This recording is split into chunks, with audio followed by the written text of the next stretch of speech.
Okay, yeah. There we go. Okay. Press OK. So everybody turn off your cameras and mute, except you, James. Don't be muting now, but everybody else. Okay. Okay. All right.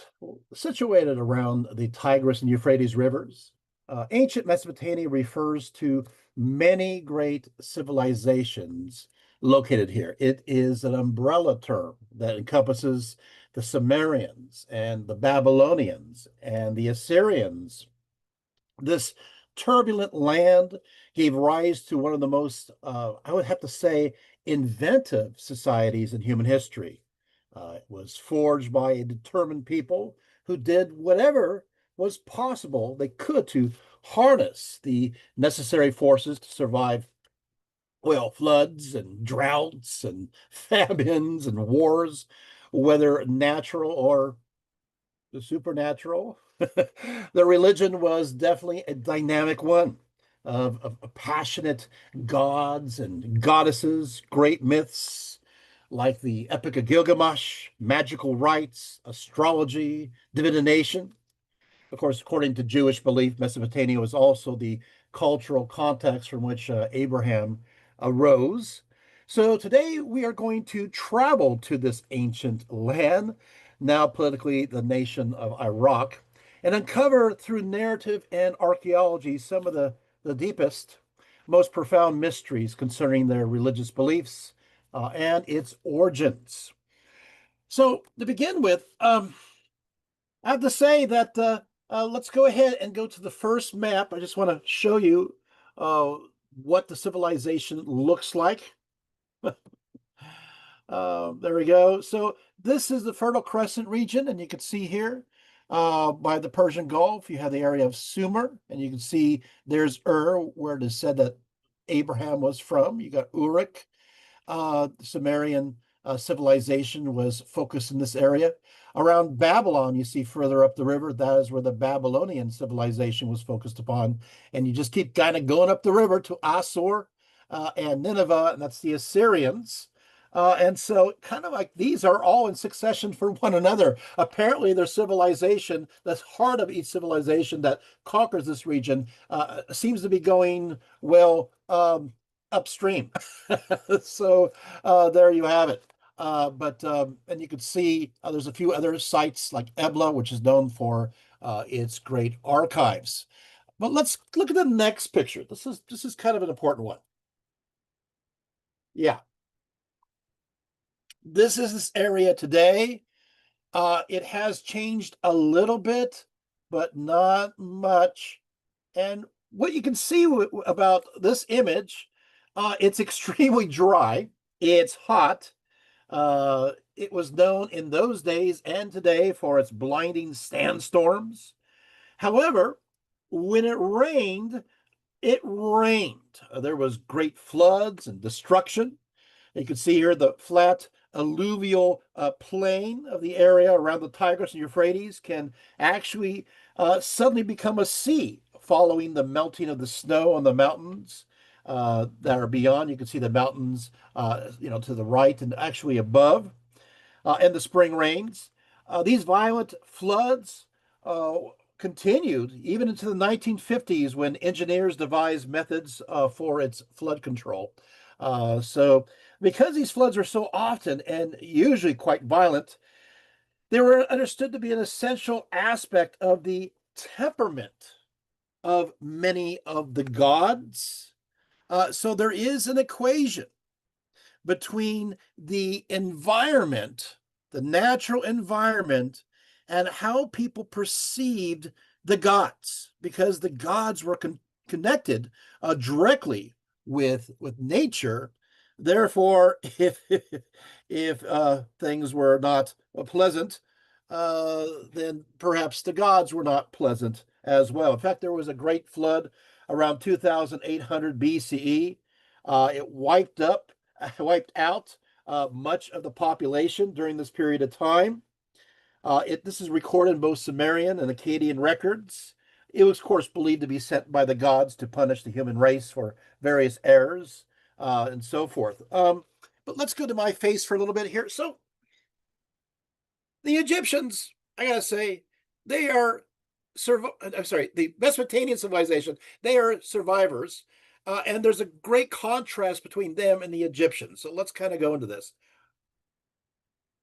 Okay, so Mesopotamia is dry, it's hot, it's arid. And what will happen, as I mentioned, there'll be sudden rainstorms and things happening when it comes to the natural world. So when it comes to agriculture, this is a problem. This is a problem because the soil, um, in some places, is not that good. So they have to come up with this great innovation. Because the Tigris and Euphrates and some other rivers are not that dependable, what they'll come up with is irrigation. Since the gods can't provide something that is steady source of water, irrigation brought the water to the fields. And that seemed to work a little bit because, the gods are kind of no help. Then there's another problem. Problem number two is the fact that the soil has problems when it comes to nutrients. So they come up with yet another innovation. This innovation, of course, is crop rotation. So what they will do is, let's say you have a field and it's divided theoretically into 4 parts. So what they will do is keep one of the 4 parts fallow unused for a period of time, usually a season or a year. And during that period of time, they let the grass grow and they want the nutrients to kind of replace itself, to replenish themselves. And they have these wonderful animals that are called sheep grazing upon it. And sheep are wonderful because they learn that they're better than goats. Goats have a tendency of coming along and tearing the grass right out by the roots, whoom, whoom, denuding the landscape. But with sheep, they eat the very top. And so they leave the grass there and then they do something else. They go number 2. And so they fertilize the fields in those areas where they leave it open. Okay, so now you got fertilizer, you got crop rotation, you got irrigation because, hey, thanks gods, you're not providing the rain that we need, or when it rains, you're providing too much in the way of rain. So you could see already there's going to be kind of a tenuous relationship here when it comes to Mesopotamia and their understanding of the gods. But then something else. Well, what about fruit trees? So they come up with this idea because, again, it's really hot. They create a symbiotic relationship between fruit trees and bigger trees. They pair them together so that the bigger trees can protect the fruit trees, which is wonderful. So this system is still used throughout the Middle East today, kind of pairing these up together.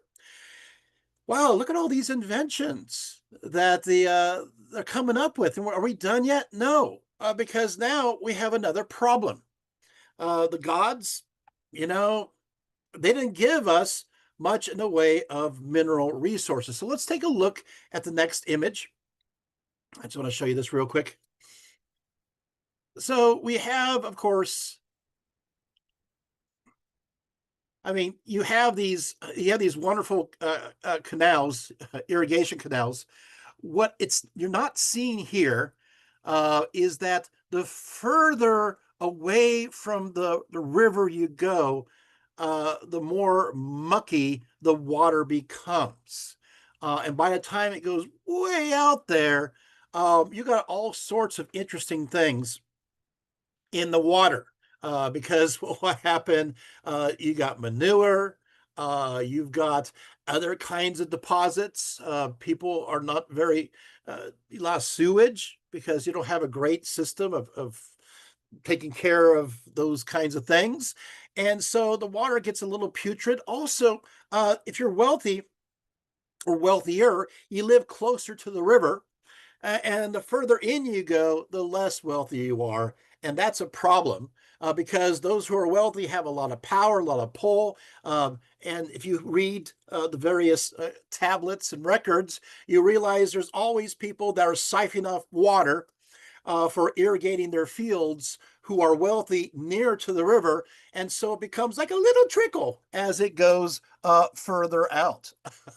So that's not great for those people way out there who are trying to survive on very, well, mucky water. It's not an ideal situation. Let's go to the next image. As I mentioned before, sheep are a mainstay. Uh, we see, of course, stories about sheep constantly in the Middle East, and that's because they are just this magical animal. You may not know this, but at first in the Middle East, they tried to domesticate the gazelle. It took about maybe 4,000 years to figure out that the gazelle is not going to work out for them. I'm totally serious. They tried with the gazelle for about 4,000 years, but that, of course, may be connected to the fact that people are living such short lives. They don't realize that this is not going to work. It's kind of like the idea of, hey, you know what? The gazelles keep escaping. The gazelles, they're hard to tame. The gazelles are, and the next person goes, maybe we'll try the gazelles. Wait, I don't think they're working out. And the next person, and so forth and so on. So what happens is about 4,000 years, then they go, hey, we got a better animal. It's the goat. And the goat doesn't work out either. Because as I mentioned before, the goat, what they do is they pull out all the grass. They just pull out. And then what happens is it rains. And so when it rains, all the topsoil gets washed away. And of course, everything erodes. And so the goats actually started to devour, to ruin the environment. And we still, archaeologists talk about this, we still have areas today that are still desolate because of goat damage that goes back to the 5 and 4,000s BCE. Oops. Yeah, because, once that topsoil is gone and it keeps going down, you see where we're going. Then it came up the sheep. The sheep, they're wonderful because they're not too smart. They're not brilliant. So they kind of hang out in the same place. If some people here watch sheep, you know what I'm talking about. And that's a good thing because you can just put them into a certain place. Sometimes they get a little lost. They will stay there and they'll eat the grass. They won't pull it out. They'll go number 2 and they give us things. What do they give us? Well, they give us wool. And that becomes an industry in Mesopotamia. Wool, yay! We can make textiles, clothing from that. So that's good. And also, we get from them sheep milk. Guys, okay. And I'm not sure if anybody else here has ever had sheep milk. I've had it before. I'm not crazy about it, but it's okay. And then finally, food, lamb chops. That's everything's, if you understand Middle Eastern cuisine, there's so much lamb involved. There you go, right? Yeah, goat's milk is pretty good. Somebody's mentioned that. Yeah, it's a little better, but next image. Okay, so what happens here is I was looking for my natural resource chart. I'm not sure. Is it the next one? I think you got out of order. No big deal. It's the next one. Yeah, there it is. Okay, and then we'll go back to the other. So what happens is as follows, is take a look at the natural resources here. You can see there's gold right there, lapis lazuli, bronze, copper, da da da. And then you look at Mesopotamia, and what do you see there? Oh, you see that? Oh, wool. Thank you very much. Clay and reeds. You can see where the Mesopotamian civilization, those who are living there, are also not pleased because they got no resources. That means in order for them to trade, in order for them to survive, they have to trade. Okay, so what they have to do is they have to trade their various products, the agriculture products, and of course stuff that's connected to wool, textiles, right? To everybody else in exchange for raw materials. Let's go back to the last picture, and that is, of course, how are you going to transport? How are we going to transport all of this? You don't want to just have a pack animal, and so what happens is that they will develop the wheel, which is a really good idea. So sorry, in a roundabout way. So what will happen is the wheel you're able to take more products out and bring more products in. Of course, in order to do that, you have to also make roads so that the wheel can cross over it. Hey, this is pretty interesting so far. So the Mesopotamian civilization is coming up with a lot of things, thanks to the gods who apparently look like they're not helping out. They had to depend on themselves. And what did they come up with? Well, they came up with irrigation. They came up with crop rotation. They came up, of course, use fertilizer. They came up with symbiotic relationships when it comes to trees. They came up, with, of course, now the wheel, right? And well, what else happens is now we'll go back to the other image. Is there's a reason why they need to have something called anything that's metal. And that is the big problem. Those people who are living in the hills, in the mountains, and in surrounding regions, what they tend to do is, hello, it's harvest time.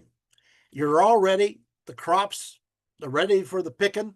And all of a sudden, those from the north, those from the west, those from the east come swooping down and take all the products away. We need something to defend ourselves and, of course, have better farming equipment, which means that they need to trade. They need to trade for metal. So it's agricultural products and woods of different, not woods, agricultural products and wool and so forth for metals. And that's kind of the situation there. Okay, next image.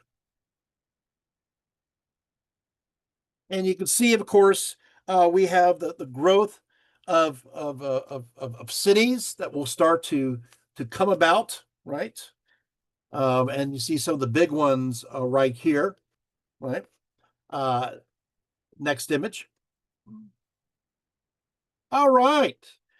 So as a result of that, we have some of the world's first cities around 4000 BCE as human numbers started to increase in southern Mesopotamia.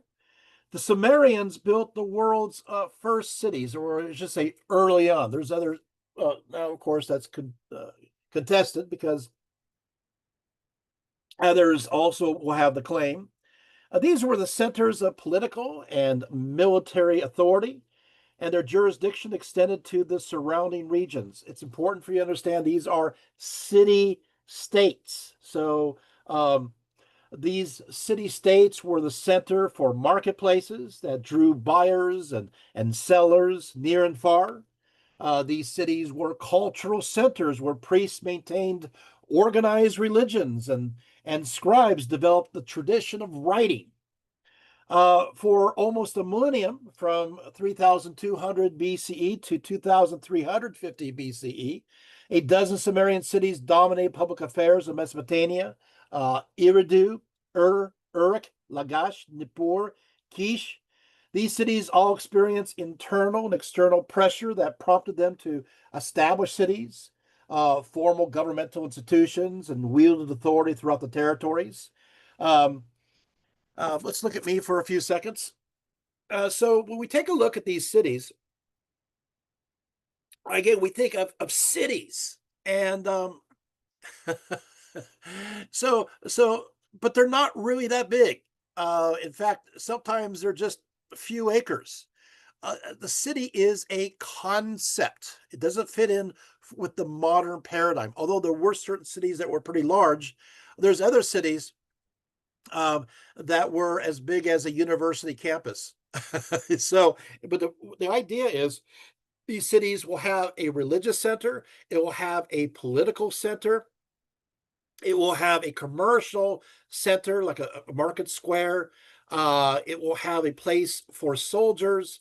It will have a place for people to live who are wealthy, nobles. Some, and then of course, develop some kind of walls around it, and so that's kind of what you have. But it's not huge necessarily. It could be quite small. So it's a concept more than anything else, if that makes sense. So just kind of keep that in mind as we go through this idea. Let's go to the next image now. Of course, you got ziggurats. These were pretty impressive. They are an extension of high temple construction, and they are made to represent holy mountains. They have a very distinctive steps that house temples and altars to whatever the principal deity of that particular city state happened to be. These temples were originally built on platforms, but sometime during the third millennia BCE, these platforms were made higher and bigger. Eventually, it was decided to build even higher temples on platforms that were stepped. So there's a gradual evolution. One little fun aside, um, you know, people from all over the world worshipped the sky deities on the top of mountains. This is where you go. But what do you do when you live in a place that's flat? You're just going to have to build your own mountain. And so this is the idea that's behind a ziggurat. By the way, this is the idea that is part behind some of the pyramids. The pyramids um, were called mers in ancient Egyptian, which refers to the idea that they are places of ascension. So they are, in a sense, holy mountains, and sometimes the idea of the primordial mountain at the beginning of creation, or the rays of the sun, or from coming from Ra. So you have, so these are, and sort of, are artificial, but the idea is you're trying to appeal further up. When it comes to the Mesopotamian as well as Egyptian ideas of the cosmos, it's not that far up there. So we'll talk about that at great length in a little bit. But because it's close up there, you can get on a tower and get closer so the gods can actually, well, hear you. On the summit was constructed one or more shrines. Uh, Access to the summit was by an exterior triple stairway sometimes, or by a spiral ramp. Sometimes there was a bed chamber that was built within these summit topping enclosures connected to sacred marriage. We're going to go into depth on that. So I'm just kind of doing highlights here, right here. In the city of Uruk, a massive ziggurat and temple complex went up around 3200 BCE to honor the fertility goddess by the name of Inanna. Scholars have calculated that its construction required the service of 1,500 laborers working 10 hours per day for about 5 years. So these are pretty large. Let's go to the next one. So you can see kind of what they look like here. This is before the restoration, right? Of course, at this is one of the best preserved ziggurats. The lower part of the structure was built by Namu, founder of the third dynasty. The corners are oriented to the four cardinal points of the compass. Let's go to the next one. It's interesting because I'm showing you this one, and I'll show you the next one too.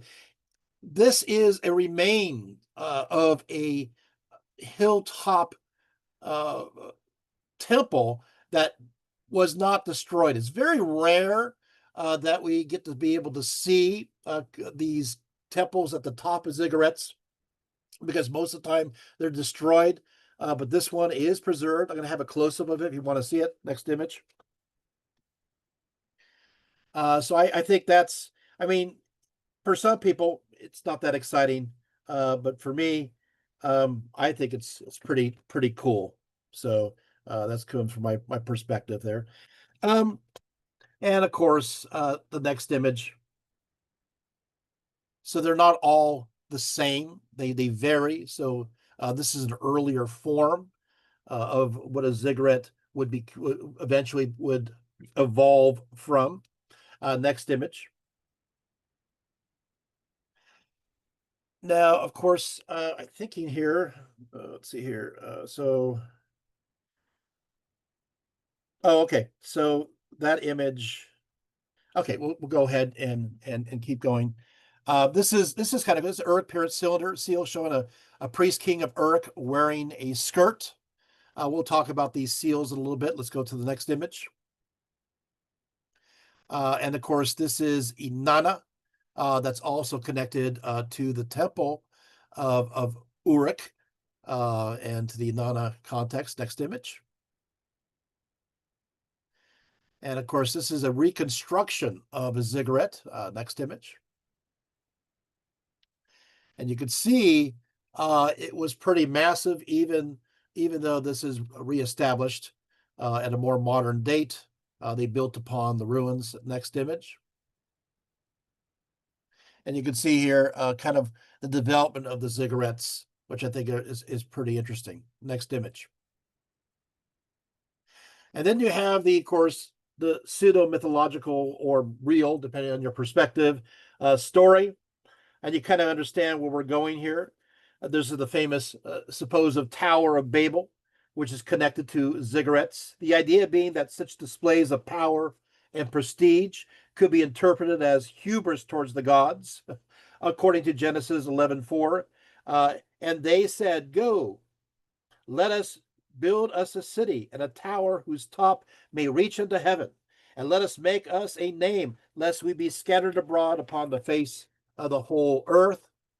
Of course, the very idea of building a tower to reach the dome of heaven and reach God appears to cross a line between gods and humanity. For this offense, God was said to have scattered all the languages. It is interesting to note that the ziggurat of Marduk at Babylon was called Temnin Akki, meaning the foundation of heaven and earth.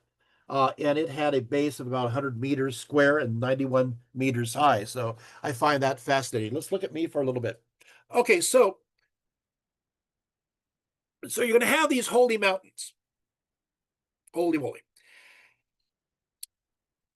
Because what will happen is this, is the gods, in many ways, although we have these ideas of gods as spirit, in many cases, these gods can eat, they can drink, they can sleep, they go to the restroom, they do things that are human-like. They get angry, they get sad, they get happy, they get joyful, they are aroused. And so the whole range of human emotions are there. But there's a sense of physicality to them. This is because the dome of heaven, which we'll go into in a little bit, is not that far above. It's pretty close up there. And the gods are on this shell, on this dome, looking down. Now, there's descriptions, lovely descriptions, of the gods looking down and goddesses looking down upon humans, looking at us from above and saying that we are much like locusts. Isn't that great? Teeming across the land. Okay. Well, then again, the Bible has God looking down, and we look at grasshoppers. So, hey, but the idea is they're pretty close up there.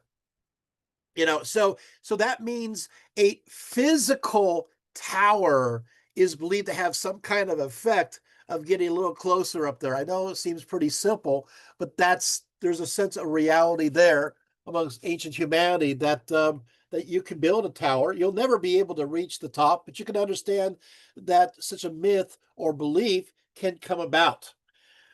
But what I want to talk to you about is something different. And that is as follows. I talked about the inventions that the Egyptians came up with. I talked about the fact that, hey, the gods are as harsh as our environment. The gods are equated with nature. And so in Mesopotamia, they are harsh. The Egyptians love their gods. The Egyptians love their gods because even though Egypt is located in a desert-like area, you have what's called the Nile.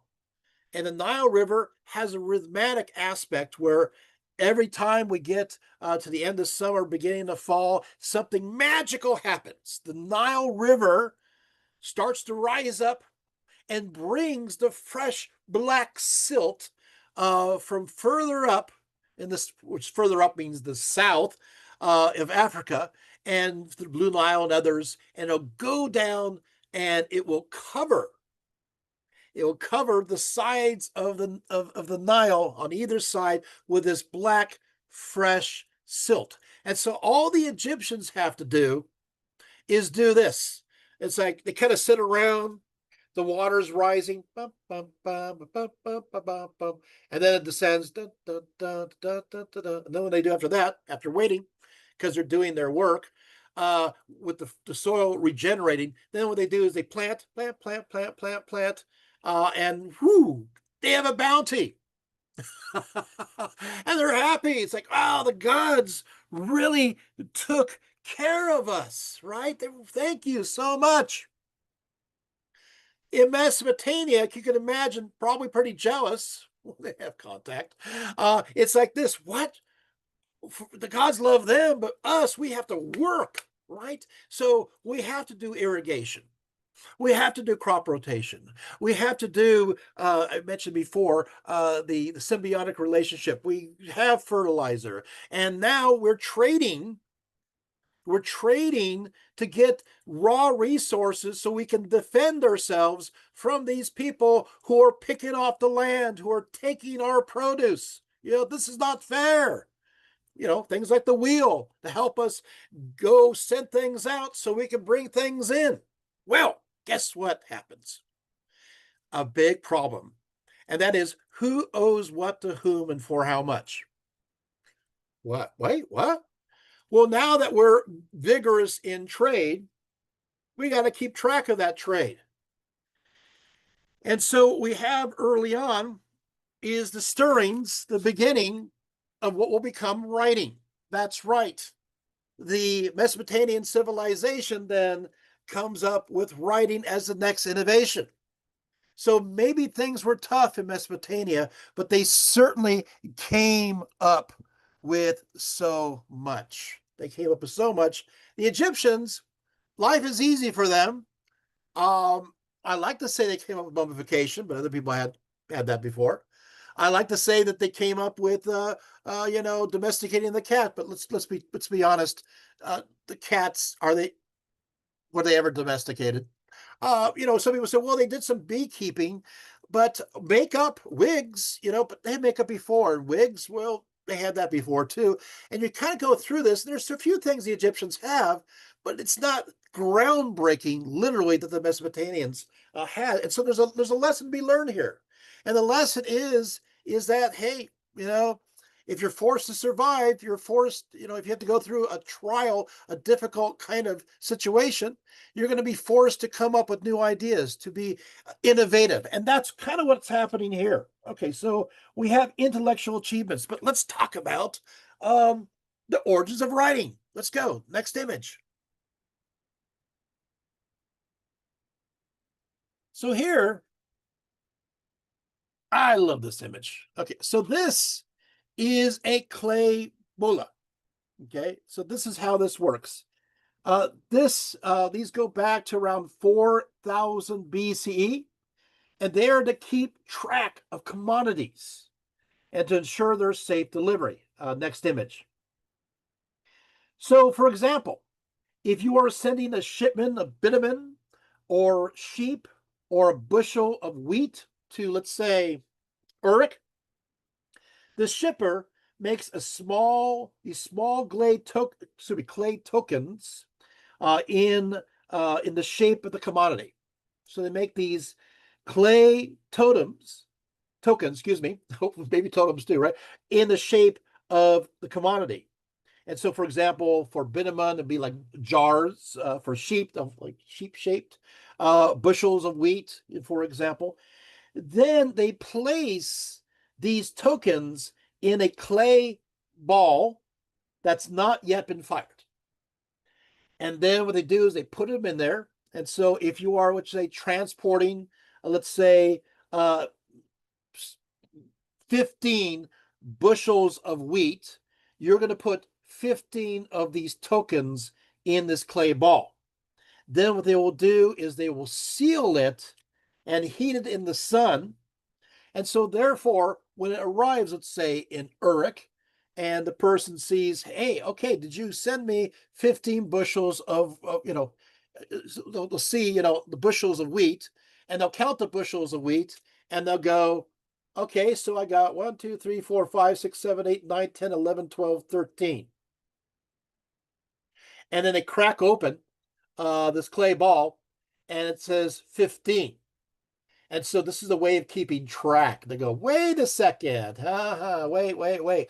What happened to 2 of the bushels of wheat? Did you lose them along the way?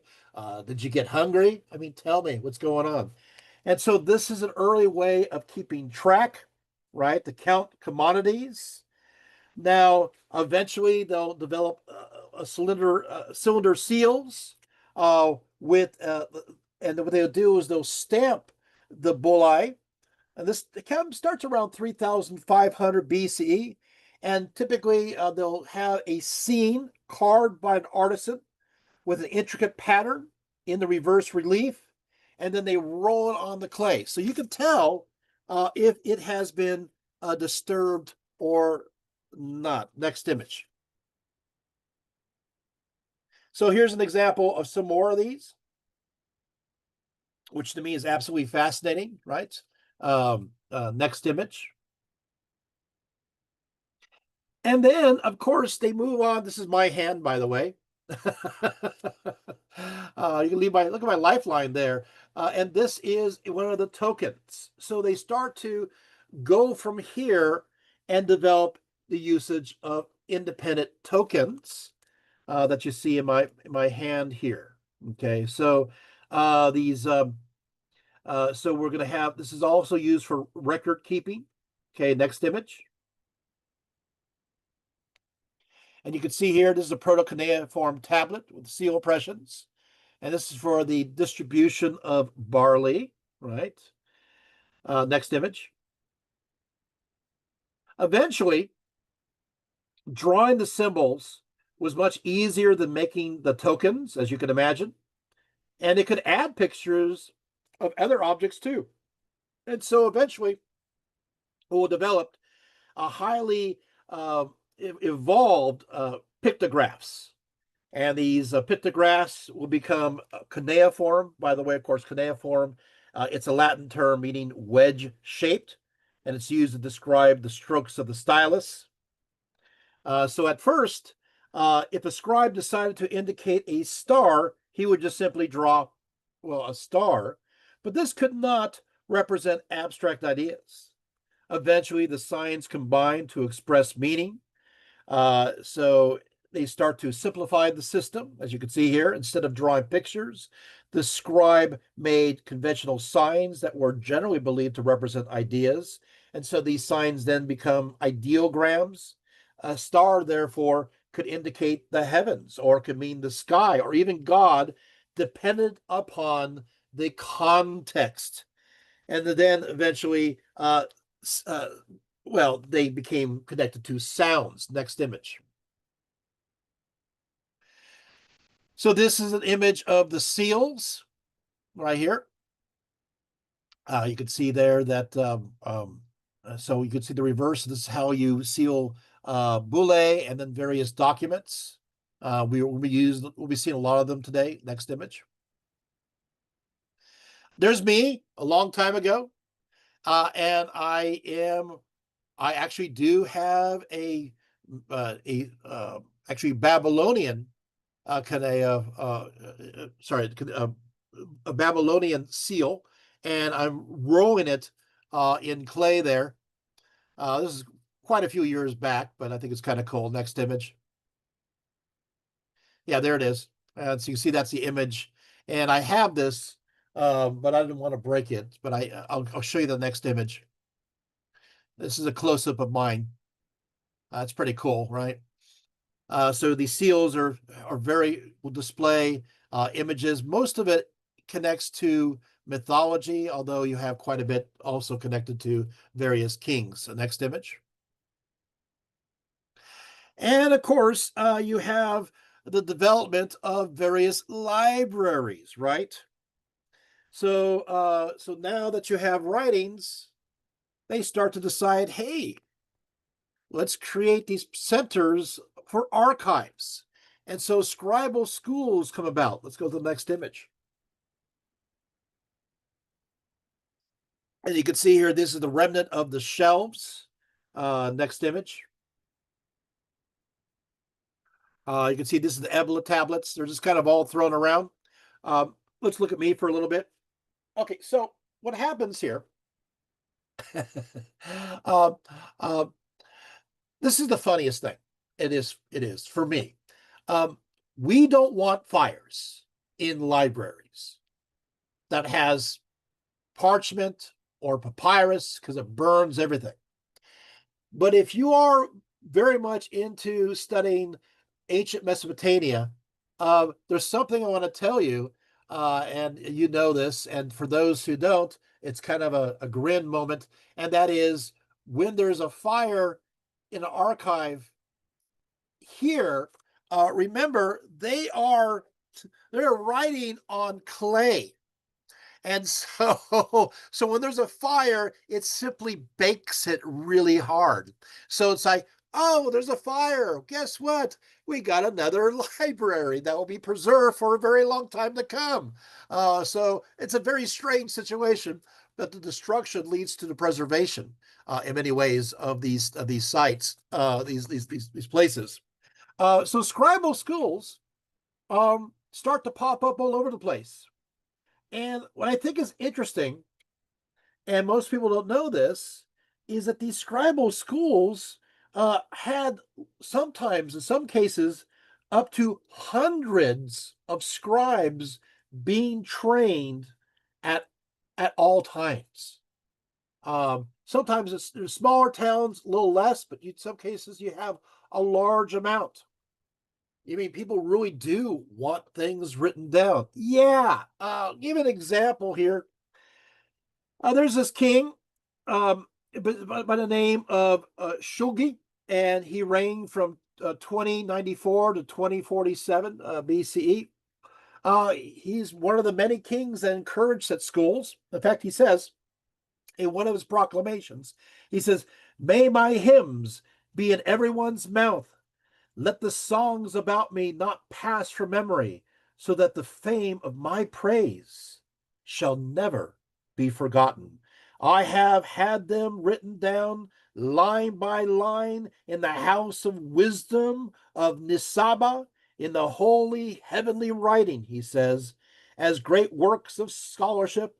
No one shall ever let any of it pass from memory." These kings want to be remembered. And that part of that legacy, of course, is having records of who they are and what they achieved.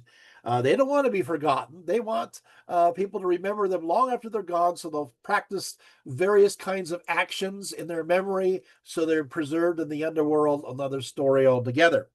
So that's why we have so many scribes in various of these city states. And so oftentimes within the noble families, fathers would send their sons to scribal school. I do want to mention that there are some cases where girls were sent to these schools, but they're a certain kind. They're called Nadito women. And so they learn to read and write, and they learn to be scribes too. But these are women that were associated with tutelary gods of certain cities. And so they actually formed during the old Babylonian period a separate class of people. So they were not allowed to marry or have children. But they also were scribes. Again, maybe a lot of people don't know that. And they're not just taught to be scribes, they're taught to be scholars, to be well rounded. In fact, we in Nippur, we have found the lessons of a certain Aelitum, he used to walk accordingly from his home to go to the scribal area. Of course, he had to make sure that he was on time because there was a man, quote, in charge of punctuality that made sure that you would not be late. You couldn't be late for your appointment. The stylus that he would use and most would use is made out of either reed or bone.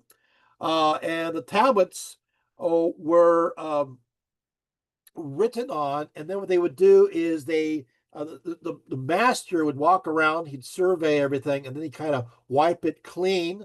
Remember, it's clay, and they start again. The younger children, they'd start on round tablets, if you want to know.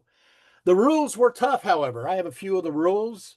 One, of course, from these scribal schools, one says, the door monitor said, "Why did you go out without me saying so?" And he beat me. Okay. The jug monitor, "Why did you take water or beer without my say so?" And he beat me. Same thing. People get thirsty as they're doing their work, right? This is a funny one. The Sumerian monitor said, "You spoke Akkadian," and he beat me because he's Sumerian. You're supposed to. It kind of reminds me of those classes where you go in there, like you go to your French class, and you got to make sure that you speak French the whole time. And I guess this kid is going, the rise in the Sumerian class, the scribal class, and he's speaking Akkadian. The guy's like, oh, no, no, no, no. Sumerian only. Hey, life hasn't changed all that much.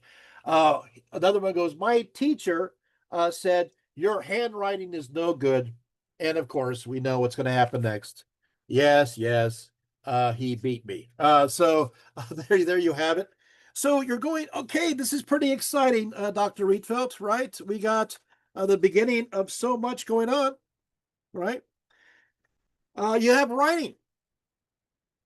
And so what kind of amazing things are they going to write about, right? Are they going to write about, poetry and history and mythology? And this brings in Tammy Snyder, who I studied under at Claremont Graduate University. She's an Assyriologist. And I said, "So tell me about the earliest writings. Tell me what's talking about." And she goes, "Well, they're who owes what to whom and for how much." What? And there's like these giant lists. I told you that at the beginning, so much of the spurring this on is keeping records, and they like keeping records a lot when it comes to trade. They want to make sure that the commodities they're exchanging are recorded. So that's what people are interested in. If you're a business person, yay, greed. Everybody wants to keep track of things. It's greed. Good news, though, later on, is they start developing a complex mathematics. Why? Well, because you're counting and you got to keep track of your greed. And so they start, oh man, so business and math. Well, if you like math, yay, yay. Then this course math will then apply to looking at the stars because it connects to what's going on up there.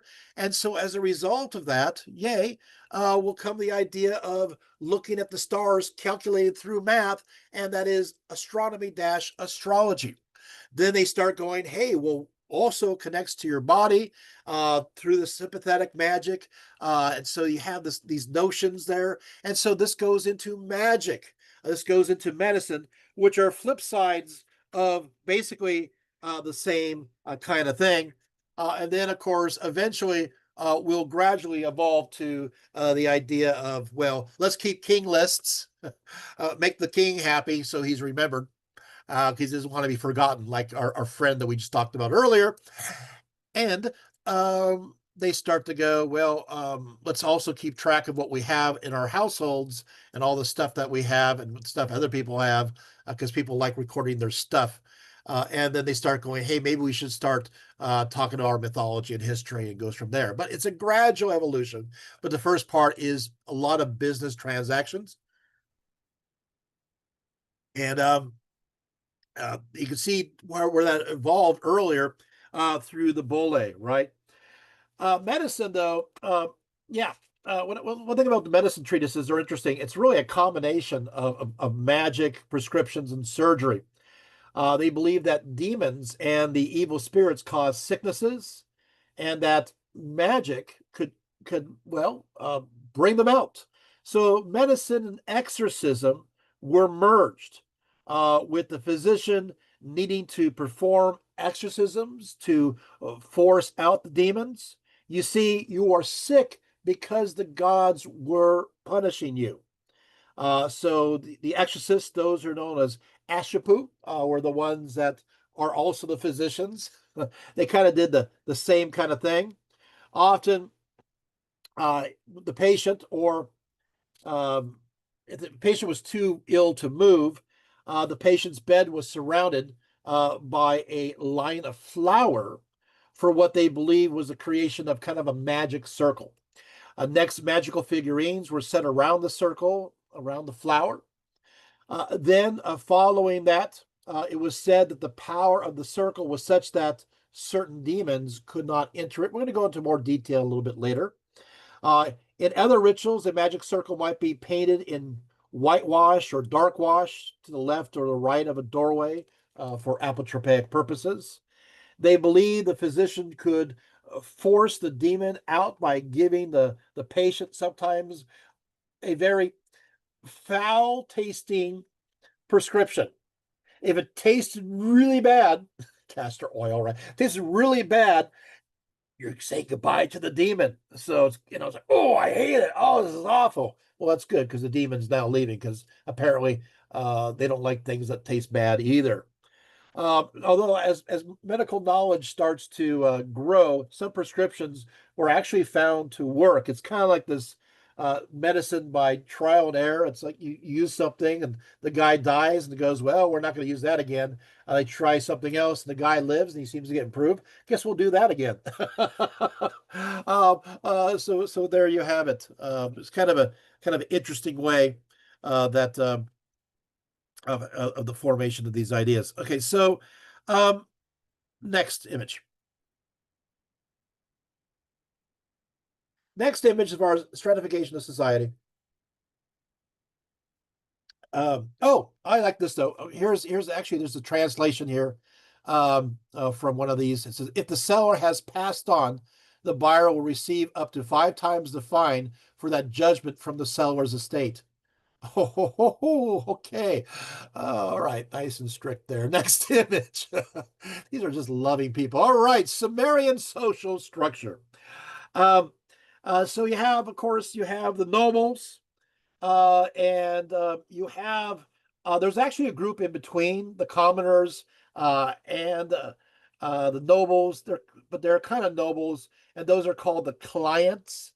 And of course, scholars talk about this, but there's very few charts that talk about it.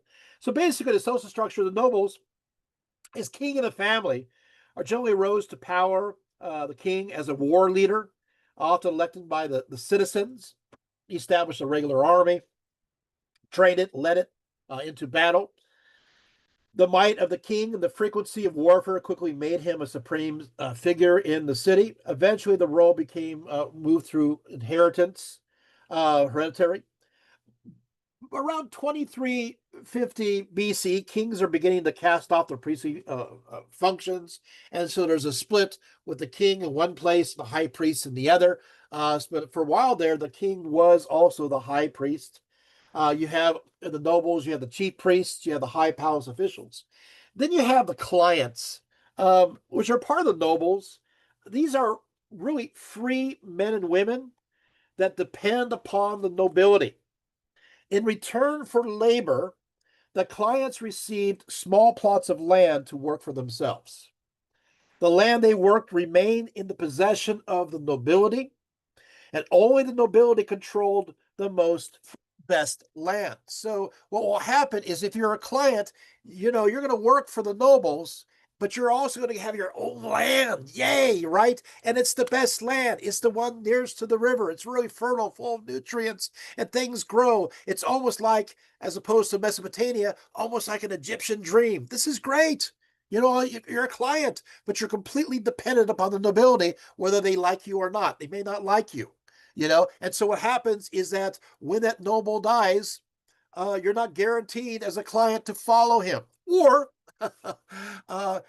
if that noble is killed, you kind of go down with the ship. So you may have everything as a client, but there is kind of something ticking away. You don't know how long you're going to have that. But then again, how often do we have wars in Mesopotamia? Okay, so you can see you basically can live well, live off the fat of the land. You can have it all, but you are insecure about having it for how long, and there's no inheritance. Then you have the commoner. The commoners, these are free citizens. They belonged oftentimes to patriarchal families. They own land in their own right. They can even sell land. It's inheritance, right? Even the king and some city states couldn't take it away. It's your clump of dirt. But the problem is, it's way out there. Remember I talked about those irrigation canals? Well, if you're a commoner, you can be way out there. Where the clients are, the water's kind of it's full and wonderful and fresh. By the time it goes out to you commoners, it's like this trickle, and it's kind of yellow and brackish. It's like, oh, it's been siphoned off quite a few times. But you know what? By gum and by golly, it's your land. You own it. I mean, you own that clump of dirt. And so I kind of want to think to myself, or maybe you should think to yourself, what do you want to be? Would you like to be a client who have it all, but could lose it at any time? But, you're going to live off the fat of the land, and you're going to try nervously trying to secure yourself with other nobles should your noble get killed, become very unpopular, or just simply doesn't like you? Or do you want to have the security of being a commoner? Not really that secure, because your lifespan will be way shorter. You're going to take a lot less baths. And as a result, well, you can see what's going on here. But, you're going to have that land. And even the laws of inheritance has it going all the way through generation after generation. So it's something to think about. Okay, let's move on. Good stuff. But I think you have a fair idea. So we're going to talk about the various gods, right? All right. Let's take this down temporarily, and then we'll go there. Okay, so let's talk about the gods. So the gods, they believed, of course, that many gods ruled the world. They did not consider all gods and goddesses equal. Some had very important jobs. Some were, in charge of law, victory, sex, wisdom, music. Others had lesser jobs like metalworking, leatherworking. Mesopotamian gods, as I said before, lived much like human beings. The gods were oftentimes anthropomorphic, human in form. But unlike men and women, they were powerful, immortal, and they could make themselves invisible, especially when you needed them. Where are you, O God? They were very irritable. They celebrated with food and drink. In fact, they not only ate in a spiritual sense, but they also ate in a literal sense, with those in Mesopotamia feeding them literal food through their offerings. Food and drink were actually offered and burned at their altars, and they literally were thought to feed the gods and to make them strong. So you literally feed the gods. This food was prepared in special kitchens attached to various temples. Apparently, the gods enjoy the following. They love lamb. Sheep were typically offered to the gods, along with goat and cattle. Yet at times they enjoyed fish too. Archaeologists occasionally stumbled on large deposits of fish bones, and it wasn't fishy at all, right? So that they found it that way. The goats were typically offered to gods to divert illnesses or bad omens from a specific person, with the goat called a man substitute. So it's I guess that would be a scapegoat, would it not be? Right. So goats are the poor goat that gets stuck with that. Hey, stop this illness. Here's a goat. We love you. You get a sheep. I think you're getting the point right away about what people think about these animals. I think goats are cute. Except it's kind of cute when they fall down too, or they jump. Okay, I'm stopping. So, the images of the gods. Now we go to this next image that we saw. The images of the gods. Next image. Or the current one. Yeah. Here's one. We're believed to have a direct connection to the gods themselves in a very energetic sense, but never fully contained them. They were much like icons, where the power of the gods moved through them.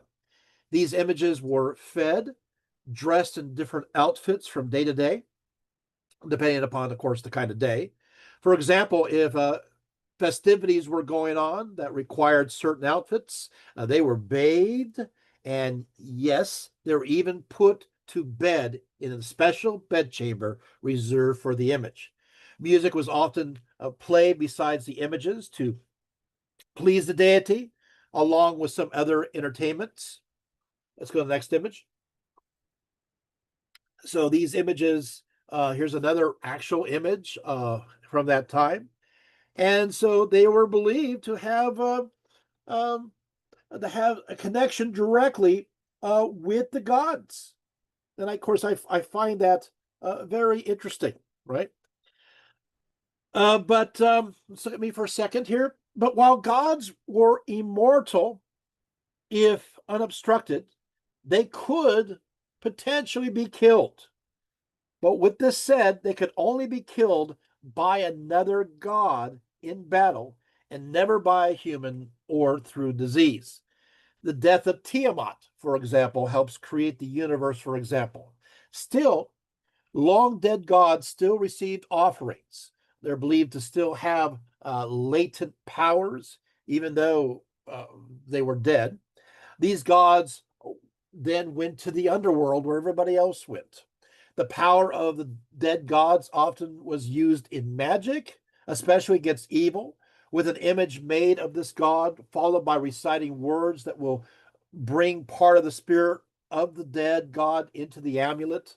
And Dumuzi was one of the most popular of these dead gods. So yeah, it's hard to handle these live gods, but these dead gods, hey, they're easier to work with. They still have latent power, and they fit an amulet. Why not, right? Sumerians,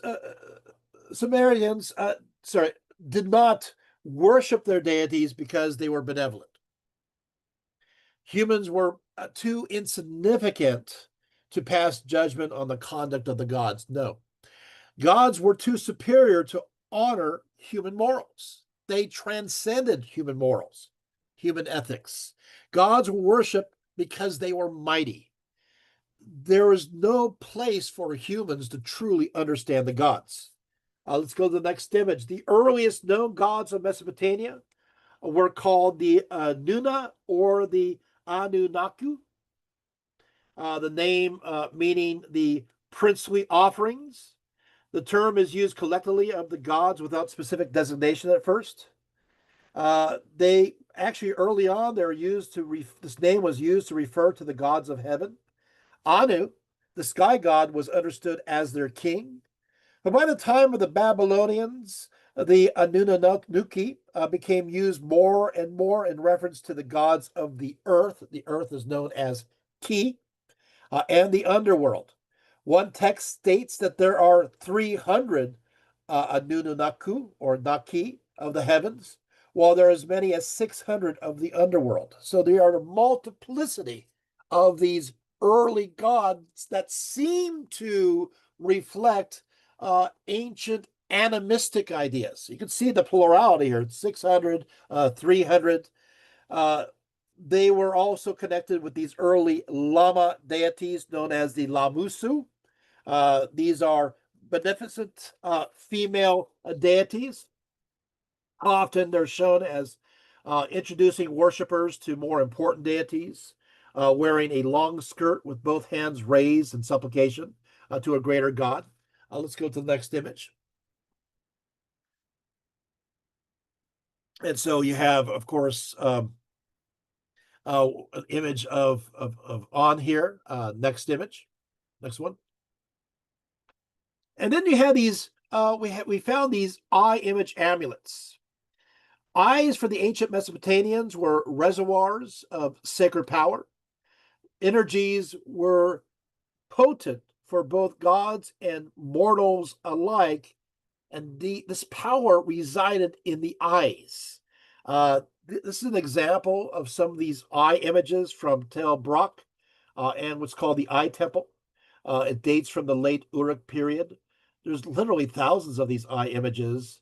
Of these, two eyes were typically placed on the small head that is dominated by them, having a very small neck below and stump of a human body, usually consisting of only the shoulders and torso, as you see here. Next image. They were made out of many different materials: limestone, alabaster, soapstone, and black burnished clay. The eyes are either painted black or green. A few of them, by the way, have three eyes. A few of them are embracing a child. And so the question is what these eyes represent. Do they represent worshipers? Do they worship deities, or a combination? But the child imagery appears to connect with fertility and possibly a mother goddess of some kind. Next image. You also have these. This is from the Sumerian temple of Eshnuna from around 2980.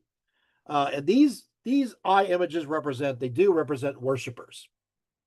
In this case, the unusually large eyes represent looking into the other world of gazing at the sacred. Let's go to the next image.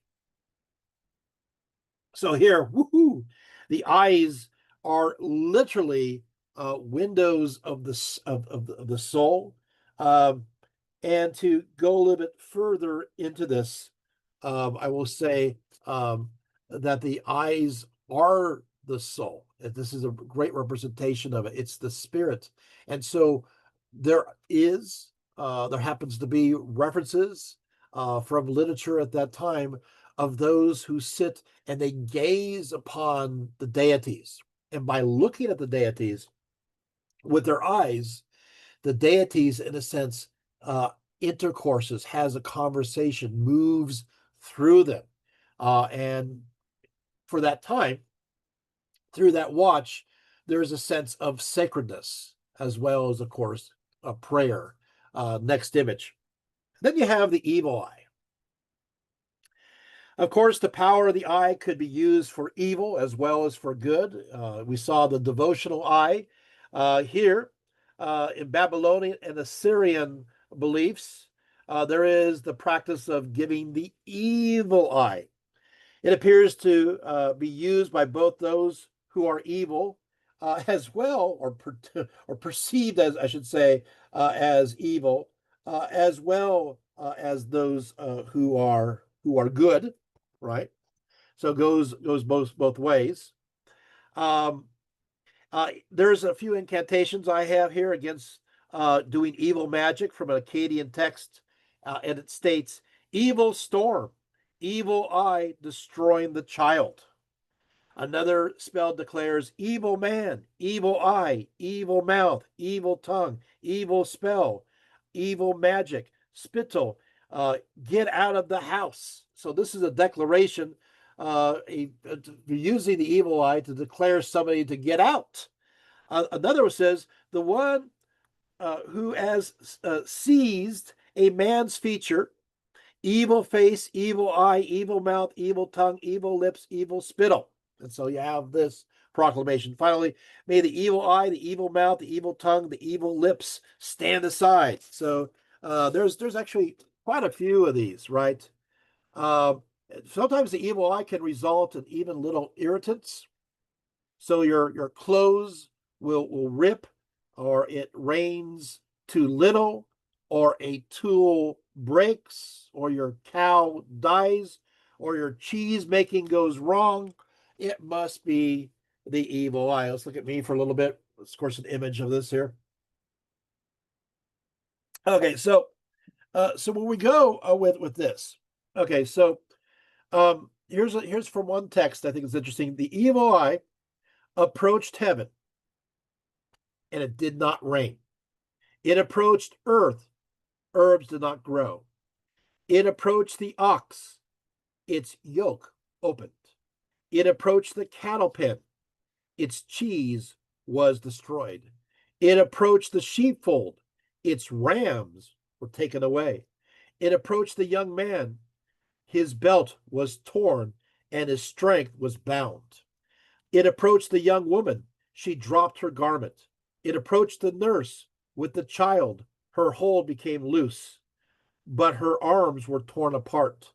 It approached the vegetables, lettuce and cress became bad. It approached the garden, the fruit became bad. So you can see the evil eye was a very major idea for the ancient Mesopotamian civilization. Let's go to the next image.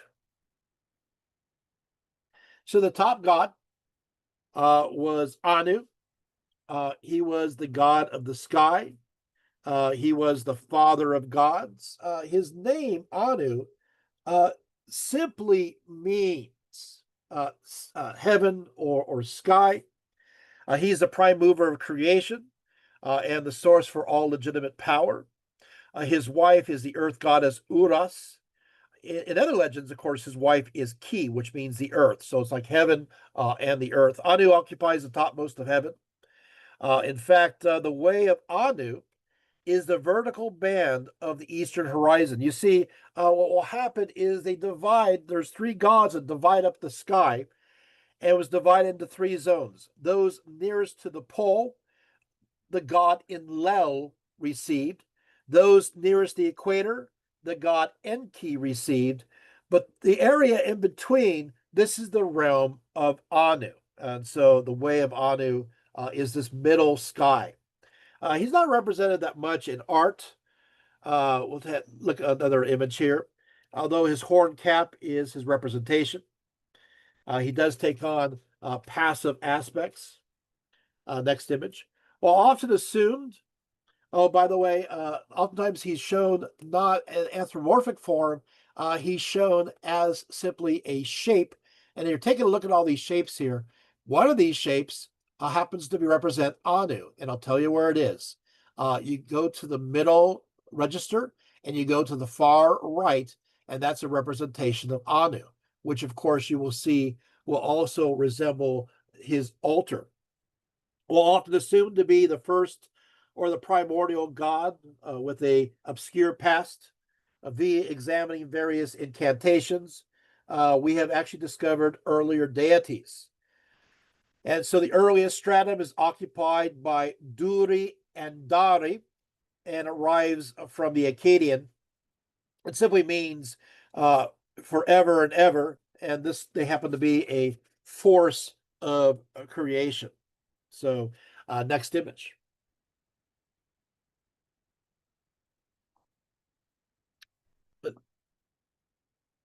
And you can see here a representation of An. And you can see how it is used in cuneiform, but you also see how he's oftentimes not shown an anthropomorphic form, but used as a symbol. So he is like kind of, this idea is coming about that he is the god behind the gods, and in many ways, maybe he transcends or moves beyond this idea of full representation, which you're going to see also with the god by the name of El during certain periods of times in Canaanite history. Next image. The next god is Enlil. Enlil is the god of the air, the wind, the earth, and storms.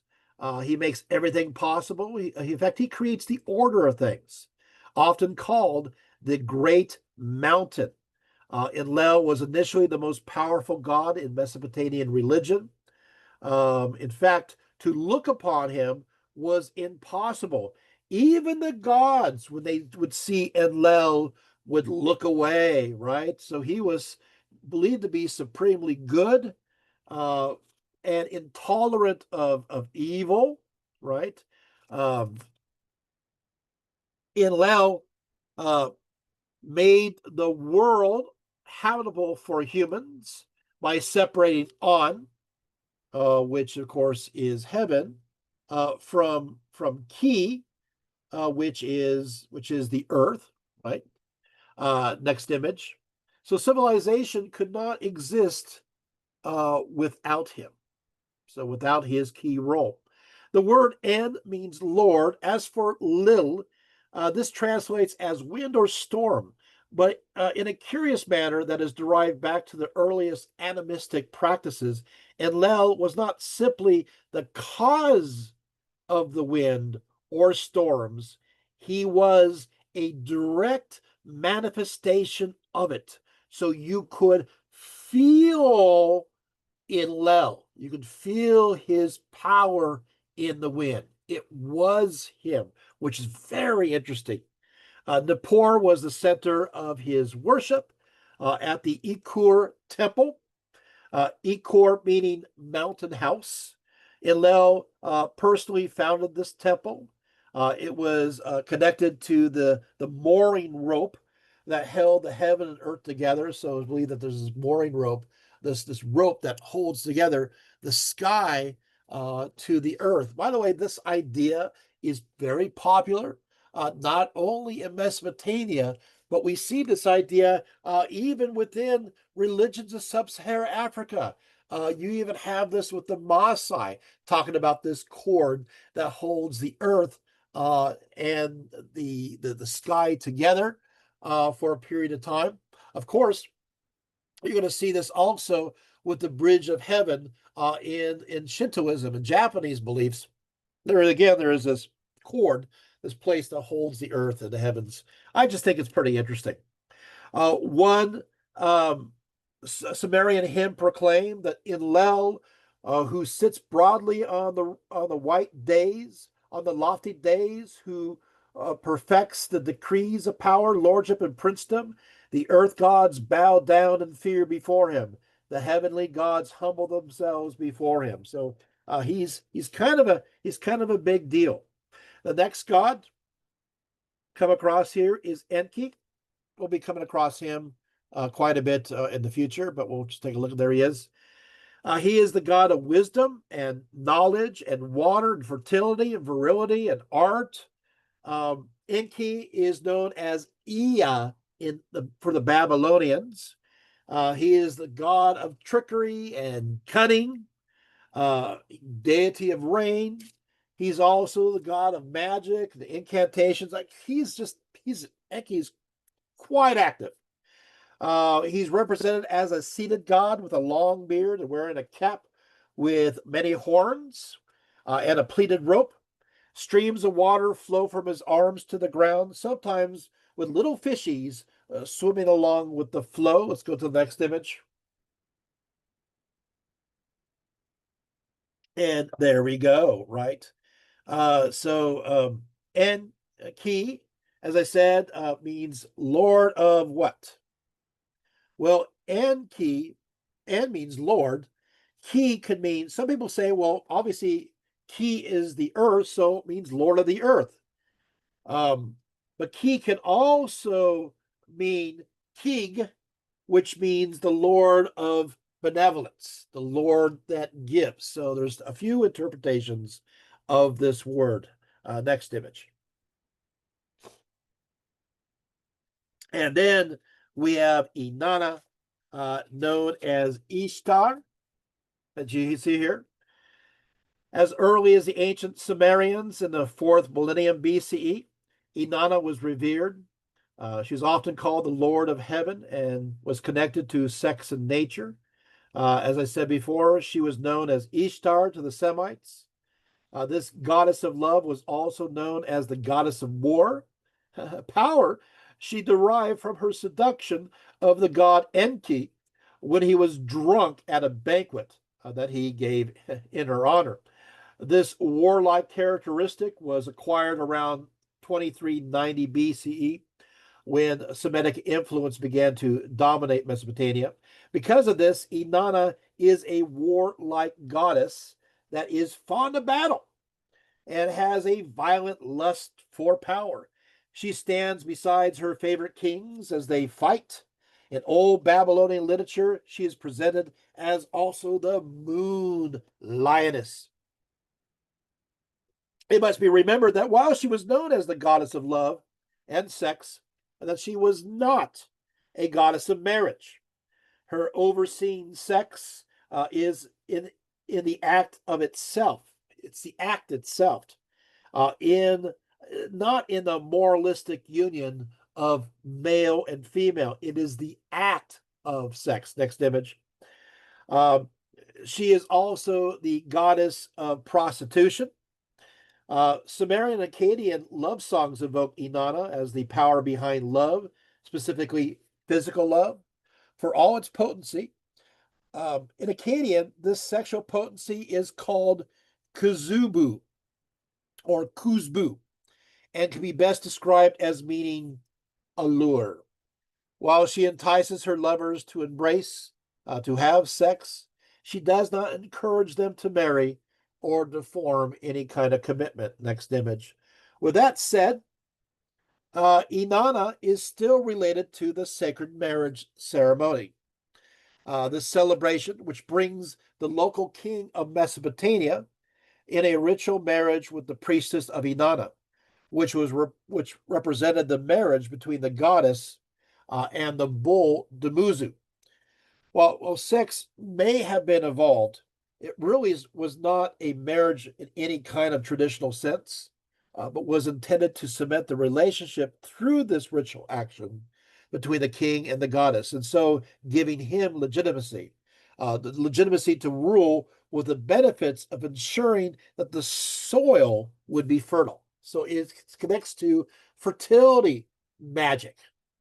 This Inanna, or the image, was to be dressed and bejeweled for the ceremony, a custom that later continued with Aphrodite on Cyprus, especially focusing on the goddess's necklaces and bracelets. She is often viewed, next image, as the goddess of the planet Venus. The morning and evening star was connected with lions and birds too. Early on in her iconography, Inanna is depicted as nude and would continue to be so later on. Fruit trees were often planted in elaborate gardens, often surrounded the shrines dedicated to the goddess Inanna. When it came time for the harvest, to eat the first fruits from her trees, she was viewed as partaking in her sacred power. And those who took of these groves were also believed to share in her power. The idea of a sacred garden around this goddess of love and fertility would also continue in the temples of Aphrodite during the Greco-Roman era. Concerning the name Inanna, it is often understood as being derived from the Sumerian Nin an Ok, which means Lady of Heaven, Nin meaning lady, and On meaning sky. With that said, the cuneiform sign for her does not conform very well with the sign for lady, for it's Ina, not Nin, and so most Assyriologists say the name actually has no Sumerian etymology, so it comes from somewhere else. As far as the origins, next image, of the cult of Inanna, just where did her veneration begin? From what we can tell, the earliest center of her cult centered around the city of Uruk during what is often called the Uruk period of Mesopotamia, which ranges from around 4000 to 3100 BCE. Inanna's primary temple of worship was the Eanna or Eanna, located in Uruk, which was once deemed sacred only to On, the god of the sky. But then it was, well, how do I put this? It was seized by Inanna. Seal impressions dating back to the Jemdet Nasser period, which is 3100 to 2900 BCE reveal a list of contributions from various cities to the cult of Inanna at Uruk, including such cities as Ur, Zabalam, Larsa, Urim, Arena, and possibly Kish. So these seals were found in so many different places. What we do know also, moving right along here, next image. Kind of moving, we're seeing the morphology of Inanna and how she's changing. But the worship of Inanna involved many themes and changed throughout her history in Mesopotamia. As noted, the central deity of during the 4th millennium BC was most likely On up until the time that a temple was dedicated to Inanna, as I mentioned, after which time worship began to shift more upon this goddess. Following the dedication of the temple, priestesses then resided and were placed to her service in her worship. Accordingly, the high priestess, we're going to now get some more details that I think you'll appreciate. So why don't we look at me for a little bit? Accordingly, the high priestess would choose a young man to represent Dumuzi, her consort, and would then enact what is known as the Hiras Gamas, the sacred marriage ritual, which was to be a ritual that followed the New Year celebrations, which is called the Akutu ceremony. And this was held, this interesting New Year celebration was held annually during the spring equinox. Okay, that's when the New Year happened. So according to Samuel Noah Kramer, in the sacred marriage rite in late Sumerian history, kings established their legitimacy by taking the place of Dumuzi in the temple for one night on the 10th day of the New Year's festival. A sacred marriage to Inanna may have conferred legitimacy on a number of rulers at Uruk. Gilgamesh is reputed to have refused marriage to Inanna. We'll talk about that soon. There is something that's called the Akutu ceremony, which literally means the head of the year, which happens, as I mentioned, the spring of the year at this time of the equinox. Essentially, the day was dedicated by the time of the Akkadians to Marduk's victory over Tiamat, and it lasted for about 12 days. But on the 10th day, Marduk is said to celebrate with both the upper and nether world gods. And so the statues of the gods were arranged around a table as if they're having a feast. Then Marduk returns to the city at night and celebrates his marriage to Ishtar, which of course is the Akkadian name for Inanna, where at this point the earth and the heavens are united. And as the gods unite, so is this union then arranged upon the earth. Thus the king personifies this union by playing the role of marrying the high priestess, and then they would in turn both sit on the throne before the population and recite special poems. This love is going, in a sense, to bring forth life in spring. From extant hymns, we can piece together what happened in the ritual. First, this Inanna was bathed, she was perfumed and adorned, while Dumuzi and those who were with him proceeded towards the shrine. All the while, the temple personnel, they sang love songs, many of which are extant today. Resplendent, according to Safati says, resplendent Inanna greeted Dumuzi at the door, which on the Uruk vase is flanked by her signature standards, which are gate posts, and there he presented her with sumptuous gifts. Subsequently, the pair seated themselves on thrones, as I mentioned, although sometimes the enthronement took place only after sexual consummation. The deities then entered a chamber that was fragrant with spices and decorated by costly draperies. And then they lied down on the ceremonial bed constructed for the occasion. And then, of course, they were united. Afterwards, please buy all this And Inanna decreed long life and sovereignty for him, and fertility and prosperity for the land. She might also have presented him with a ring, a rod, and a line, emblems of royal power. The ritual then over, the people celebrated with a huge festival. So this is the Heros Gamos. The earliest direct evidence of this ritual comes to the time of King Shugai of but the first ruler named, of course, he is the first ruler named, actually, the first ruler named beloved of Inanna was actually a little bit earlier on, and that was in Uruk around 2700 BCE. So this is kind of a hint that the ritual started earlier. It appears at Uruk, the priest ruler, the En, spent at least one night in the high priestly residence, which is known as the Gippar, during which time he consummated the marriage with Inanna. So it does appear that there is something going on, that there is some kind of ritual. So we do find texts.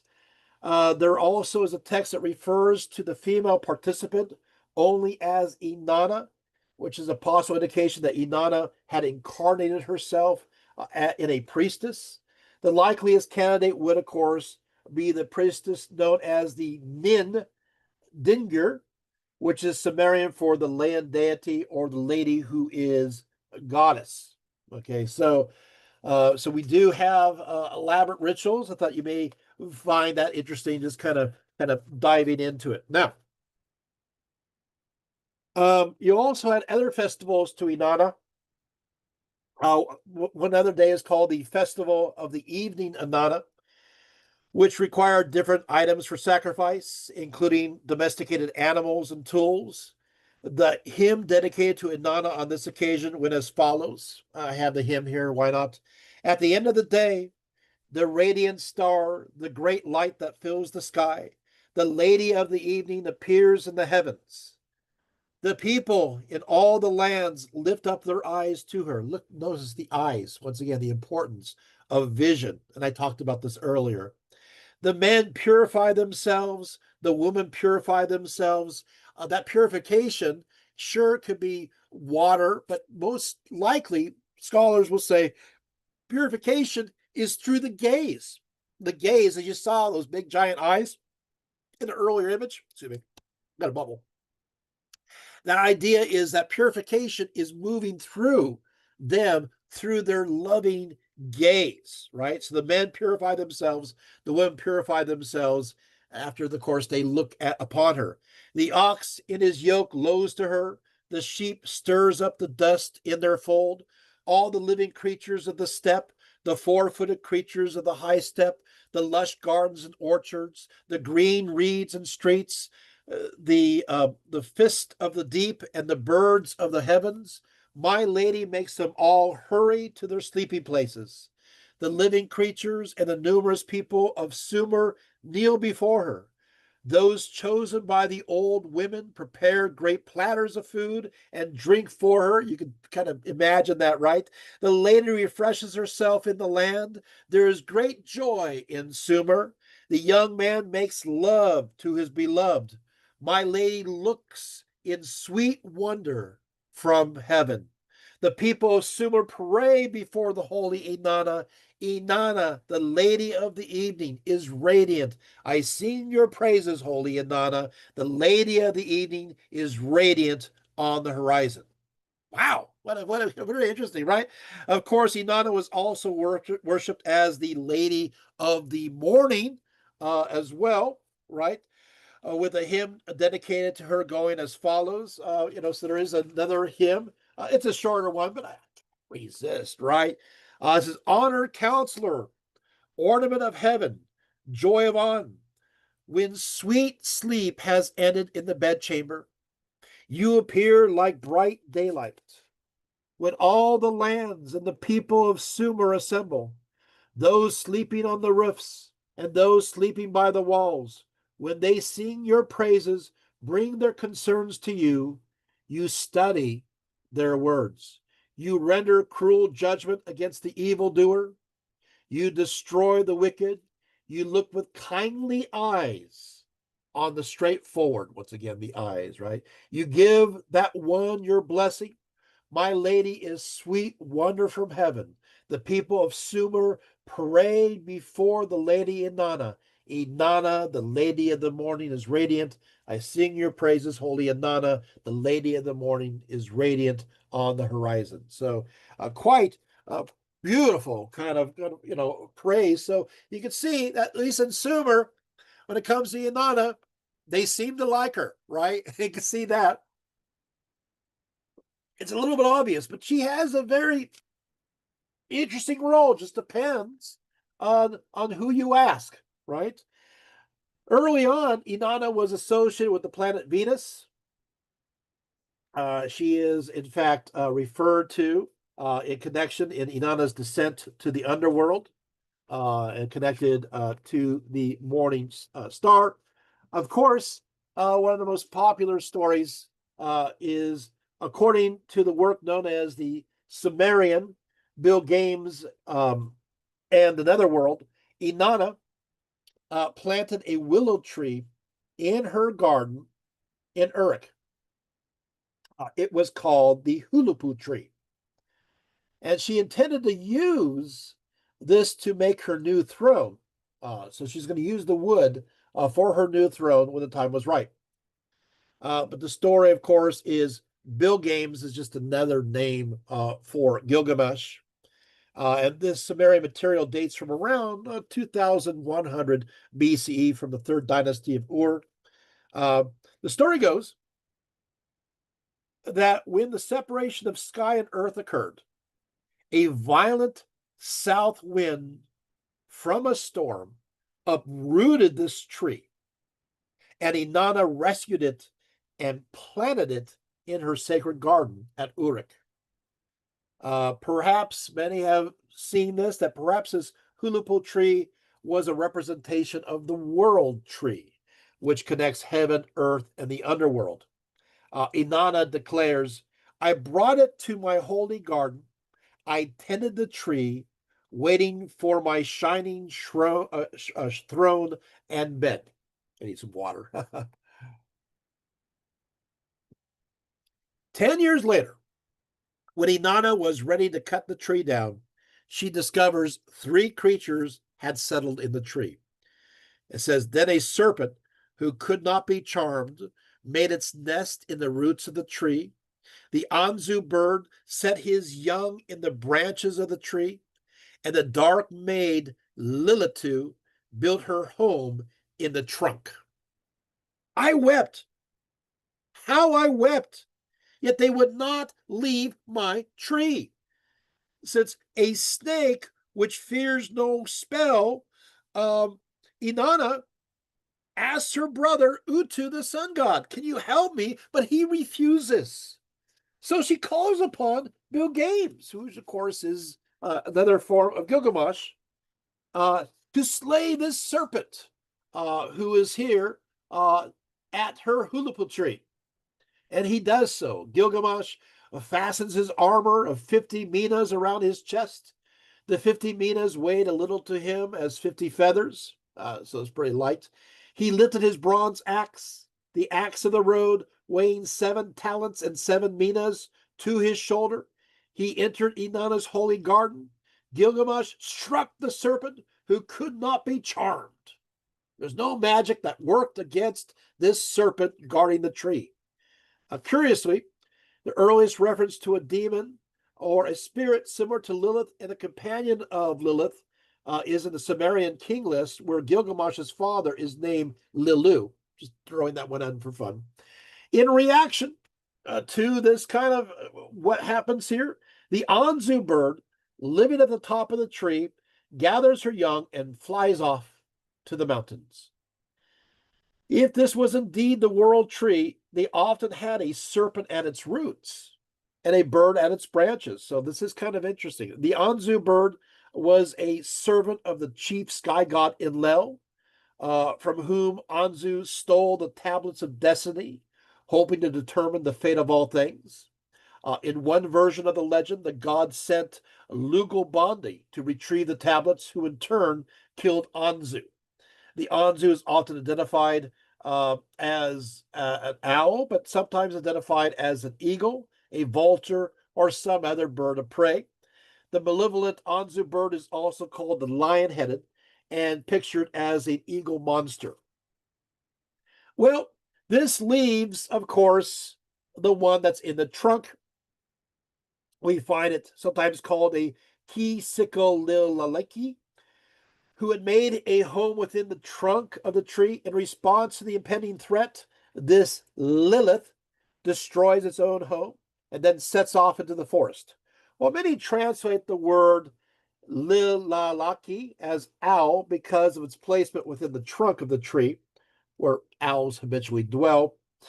Um, well, the problem is that it's not exactly that word. A better translation would be maybe water spirit.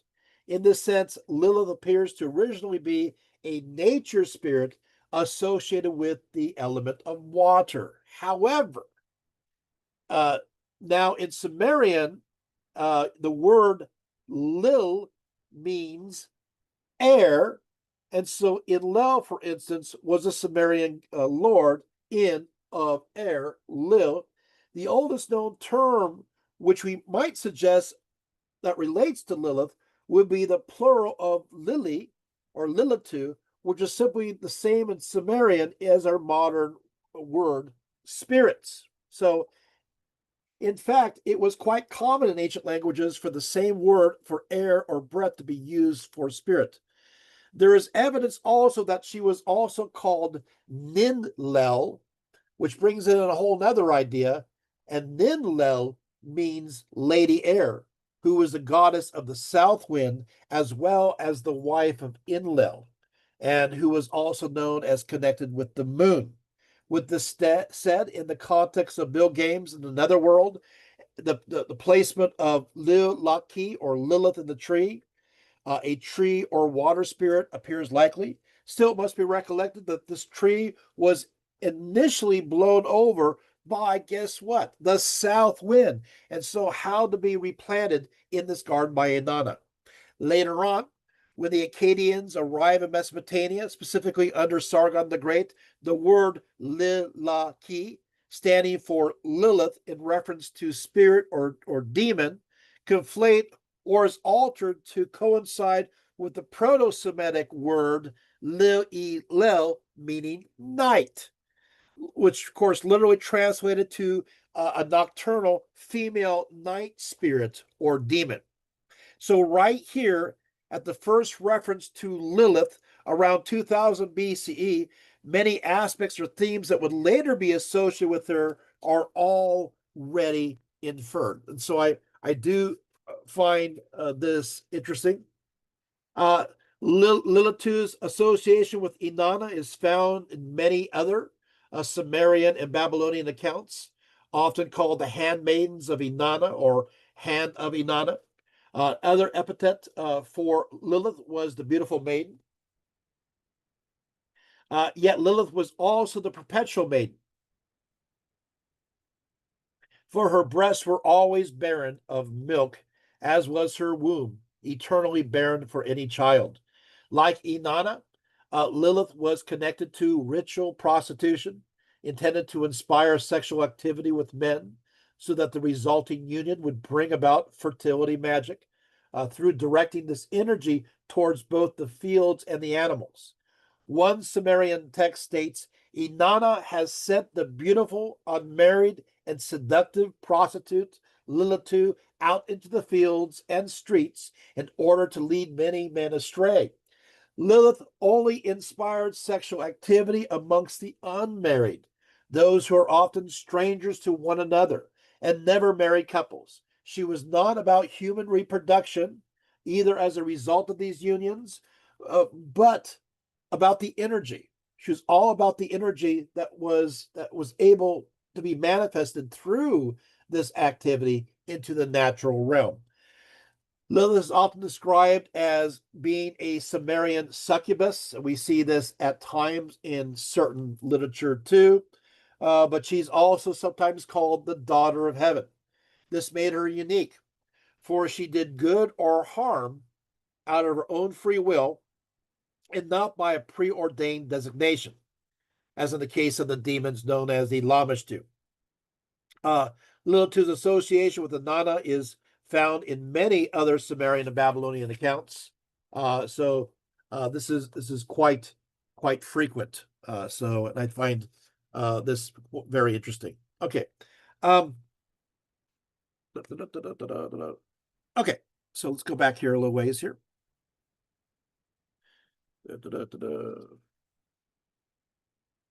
One of my pages got flipped around, so I'm gonna do it here. Okay, and I dropped the papers. You can add a pause here. All these papers just fell. I'll just edit this all out. Huh? I'll just edit this out. Yeah. Yeah, I had a little collapse here of stuff. So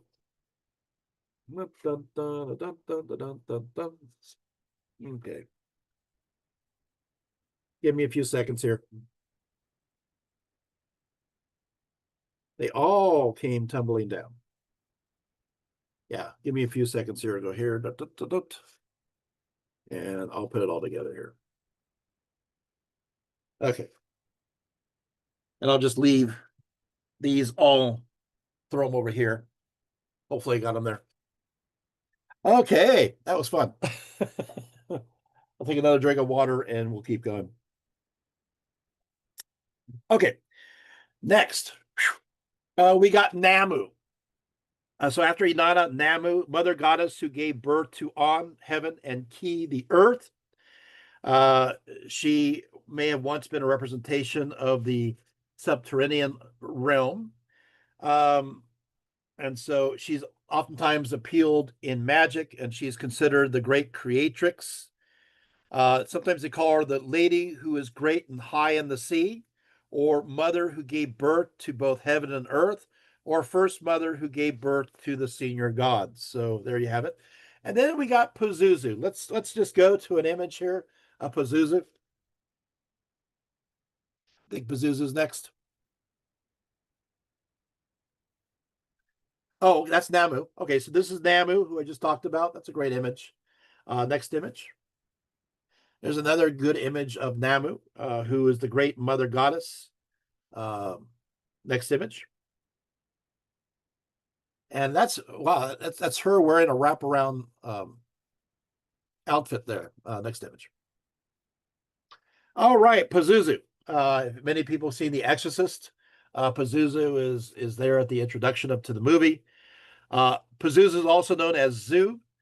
Pazuzu has the face of a dog with bulging eyes, the sharp talons and wings of a bird, a scaly body, a scorpion's tail, and a snake-headed, penis.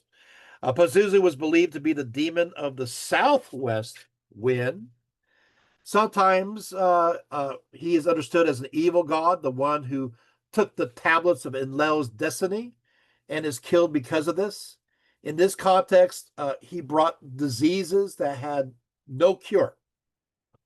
Yet another tradition, Pazuzu was believed to have the power to ward off the southwest and west wind that often brought pestilence with it. As an evil spirit, Pazuzu still could be called upon to attack other spirits for the greater benefit of humanity. He is often invoked to fight against the Lamashtu. Let's go to the next image. So this is another image of Pazuzu. Pretty scary. Let's go to the next image. Okay, so I don't have an image of the Lamashtu. That's fine. So let's look at me for a second here. The Lamashtu, she is a demon with the head of a lioness, donkey's teeth and ears, a very hairy body, long fingers, and bird feet with long talons. Often she is shown as nursing a dog or pig. She is often poised to attack the unborn or the newly born or nursing infants, making her especially a threat to new mothers, typically gnawing on their bones and suckling their blood. If she is able to touch a woman's pregnant belly 7 times, the baby will miscarriage. To stop her from doing so, women often wore amulets to protect their belly. And sometimes this image was of the bronze head amulet of Pazuzu, her arch nemesis. So, what do you do to fight a great evil? You fight it with another evil. So, evil against evil. Yet she enjoys slaying men and drinking their blood. Still, with this said, even Lamashtu is used in magic to heal. According to the incantation to dispel lasting fever and the Lamashtu, they prescribed a ritual that involves a Lamashtu figurine. A sacrifice of bread must be placed before the figurine, and water must be poured over it. A black dog must be made to carry the figurine, because I guess they have a black dog that carries the figurine. Then it is placed near the head of a sick child for 3 days, with the heart of a piglet placed in its mouth. Then the incantation must be recited 3 times a day, besides further food sacrifices. At dusk on the 3rd day, the figurine is taken outdoors and then buried there near the wall.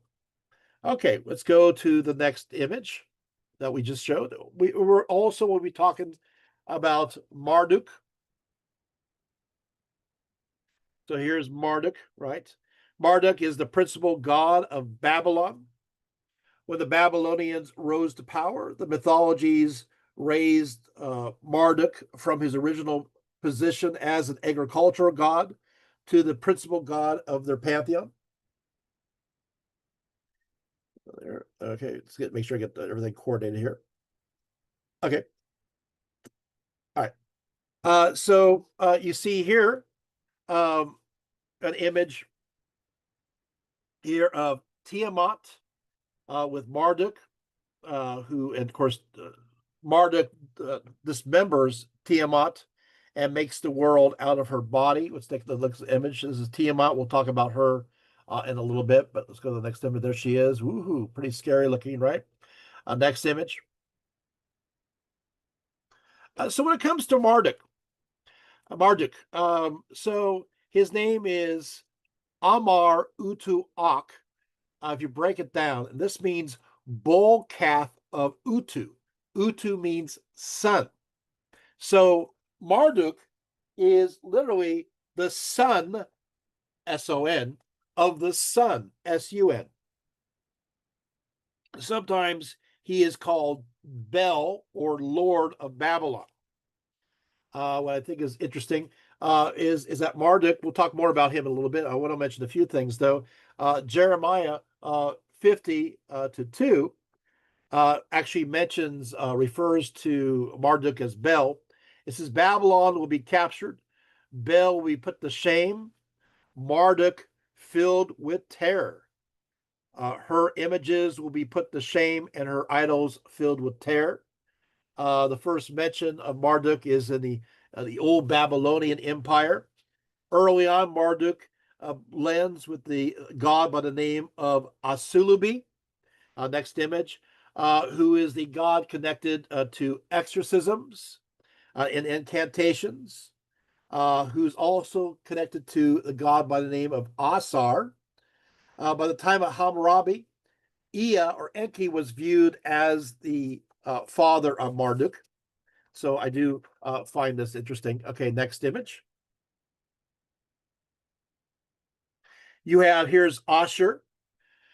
Ashur is the god of the Assyrian Empire, and likewise, when the Assyrians rose to power, their myths raised Ashur to the position of importance. Ashur actually may be a deified hill upon which the city of Ashur was built. We find seals here with a goddess standing in front of a mountain with a bull head, so it's highly likely. Next image. We also have right here, we have Gulu or Utu in Sumerian or Shamash in Akkadian. He was the sun god. He is the god of justice, truth, and light. As the sun, he could see all, and so can be appealed to for providing a fair perspective because he's the sun. This also makes him a god of divination, right? Utu Shamash is Akkadian for sun, the word sun, or the word Samasata means solar disk. Utu is sun in Sumerian. Now, the goddess Aya, it was his wife. Now, it's interesting that we see he's also mentioned in the Bible. 2 Samuel 23:34 says as follows. It says God. This is now used in a descriptive sense, so we're not there yet. But the word shamash is close to shamesh, which still means the sun.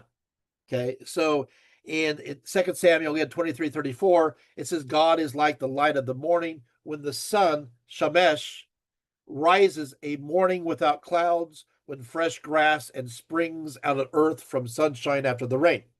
But when we get to Ezekiel 8:16 through 18, this is where they actually use it in a different way.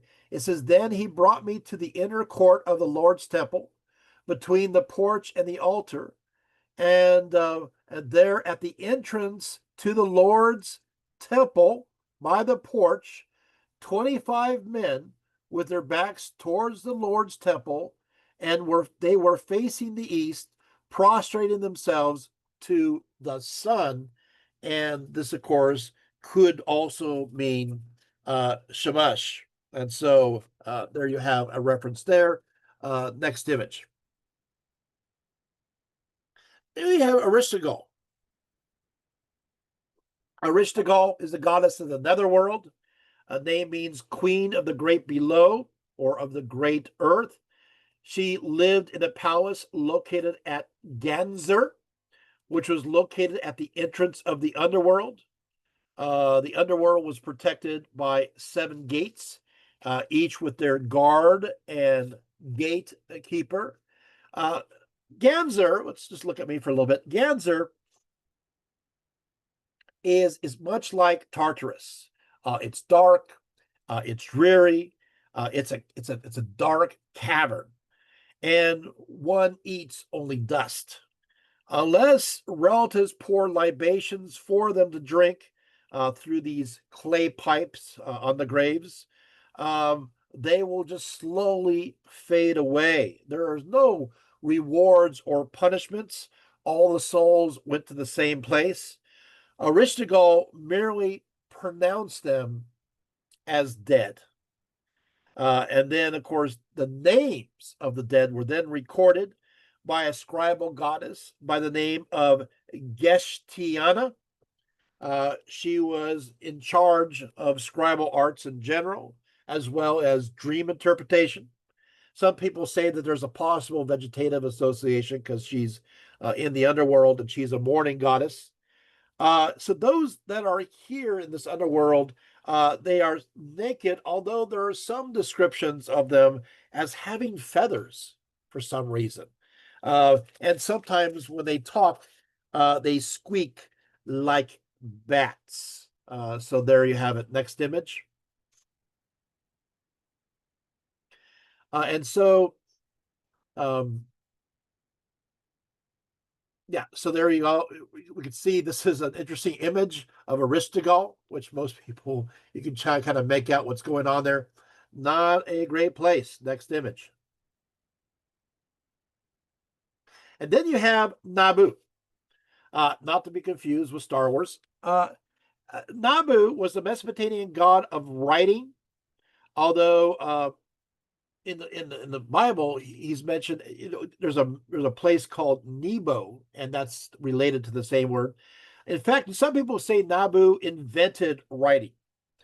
He was very wise and was praised for his writing ability, obviously, because he was the god of literacy, of wisdom, also of scribes. So the underworld and he have to kind of fight for that name. He is also called the announcer. He rode on a winged dragon called a surash, which has an eagle head, lion forelimbs, eagle hind legs, long neck and tail, two horns on the head, and a snake tongue. Often his that which he rides is called simply the serpent, right?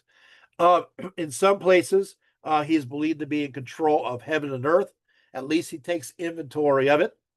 His importance increased, especially in later periods of time, where he's known as the son of Marduk. Next image. And then you have Ninurta. This is a Sumerian god of war. He was also the god of heroes. Ninurta is known for defeating the mighty demon Asag, also known as Asugu. I'm not sure if I have an image of him. Let's go to the next one. I'm not sure if I have that one. I do. Oh, okay. Wow. Okay. Obviously, this is an artistic recreation of it. But so Asag is a hideous demon that this god of war fights, and who is born from Anu, sky, and Ki of earth. Agog or Asag mated with the Kur or the mountains, and he had offspring with the Kur, created an army of stone soldiers. So Agog or Asag represents the distrust and fear that the people of Mesopotamia have of those living in the mountains, especially the Zagros Mountains. So there's this feeling that they are monsters, that they are demons. Well, and they also want to have their harvests, as you know. Ninurta is able to stop him using his magical talking mace called Asharu. So what happens? Ninurta stops this great monster, this hideous demon, with this talking mace known as a shuru. This mace is able to fly of its own accord after being thrown, and actually talks with the Ninurta as he flies for various instructions. So he and the mace. This is a talking mace. Wow. Okay. Asag is able to also boil fish alive in the river. So he's pretty scary. And he kills humans via head fevers. Ninurta was also known for defeating the primordial serpent by the name of Kur. And I do not know if we have. Yes, next image of Kur. There we go. Who is sometimes described as the first dragon. Kur, again, is connected with the Zagros Mountains, possibly referring to the flames from escaping gas plumes known to emit at various places along the range. The word Kur can also refer to simply foreign land. So there are monsters that the Ninurta, the Sumerian god of war, fights. Next image. We also have right here Ishkur or Adad. This is the god of thunderbolts, hail, and storms, especially in the south, and he's often violent. In the north, he becomes friendlier and is connected to rain that feeds the crops as well as mountain streams. He is a great example of how environmental locality directly influences how a god is perceived. You know, when it's terrible weather, he's a terrible god. Where it's good weather, he's a great god. There you go. Next image, you got Era right here, who is the god of drought. He is often mentioned in conjunction with Adad and Nergal as laying waste to the land. The next one image is Nergal or Nergal. This right here is the plague god. He was also the spouse of Rishkagal. There's another god that's Maor, god of love and birth, but there is no image of him. The next image is Dumuzi. We came across him already. He is a shepherd god who is married to Inanna. He is often in dispute with Enkumudu, the god of irrigation and cultivation, revealing the traditional tension between pastoralists and farmers.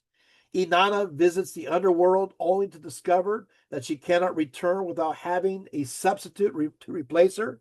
And so the demons fetch Dumuzi to take her place so she can return to the upper world, according to one of the variations of the myth. In this way, Dumuzi dies and becomes a god of the underworld.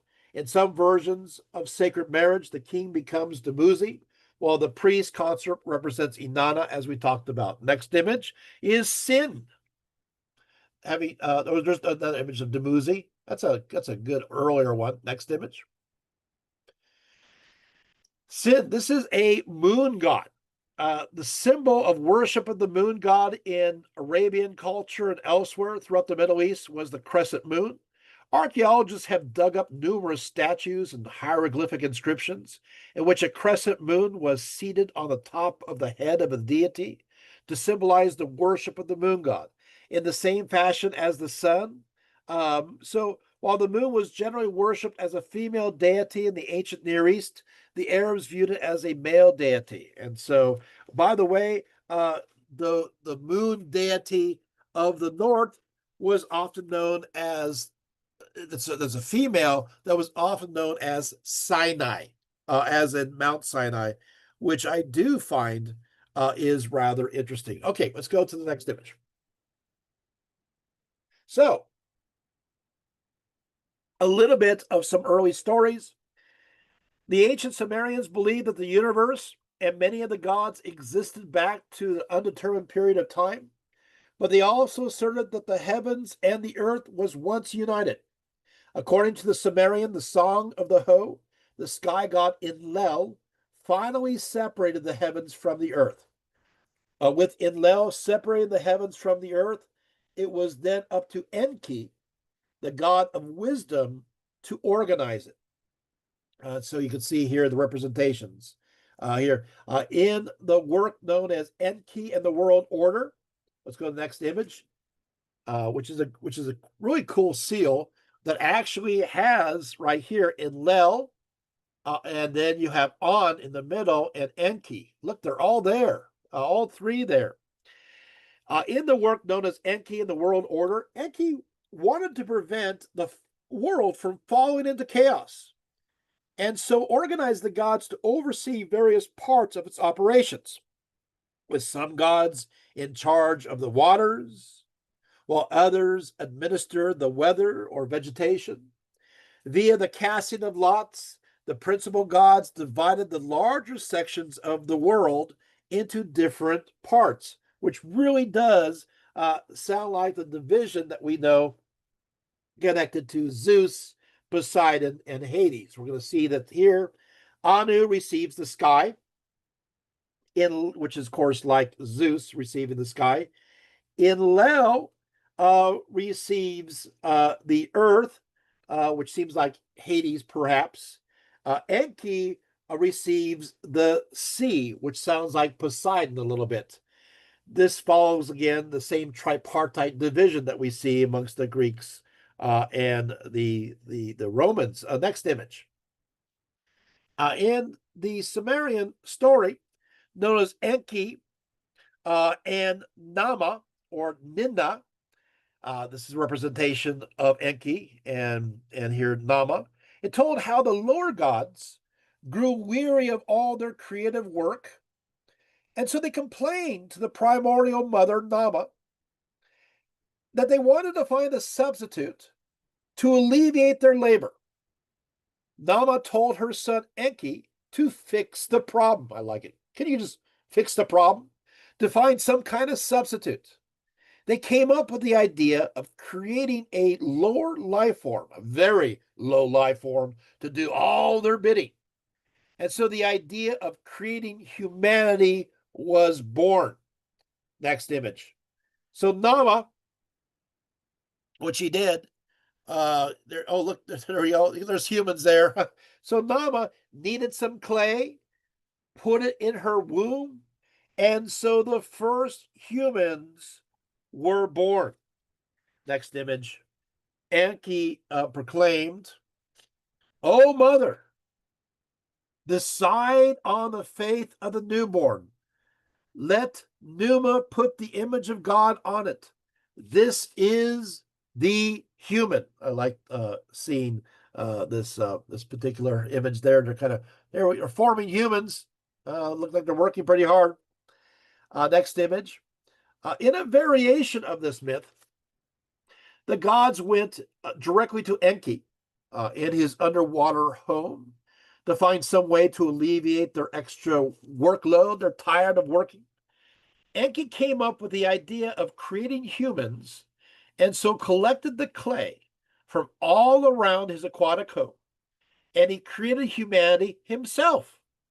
While he breathed life into the clay, Enki made sure that he did not provide them too much breath, for he did not wish for humanity to live forever like the gods. So just enough breath for them to live for a little while, but not to live eternally. According to this story, humanity then came out of the seas, since this was where Enki resided. Yet the first humans did not do very well because the gods did not bother to supply them what they needed to survive. Next image. The earth was devoid of much life. It was still very barren, and there was no grain to make into bread or sheep's wool to clothe them. As a result, humans went about naked, and they ate grass like wild animals. And I just can't help thinking about the story when Zeus made mankind. This is before female kind was made with Pandora. And they're sitting around, they're kind of brutish, and then Prometheus felt sorry for them, right? So what happened is they sat around and they ate grass like wild animals.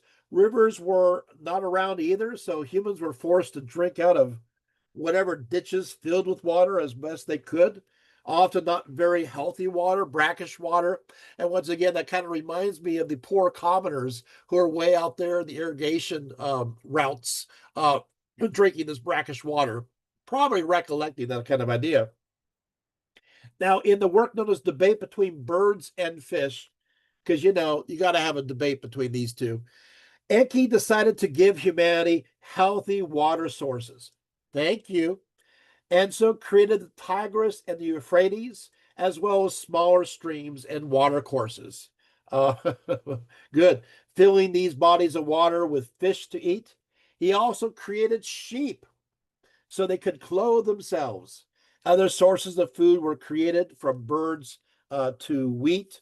So I think this is pretty interesting. Next image.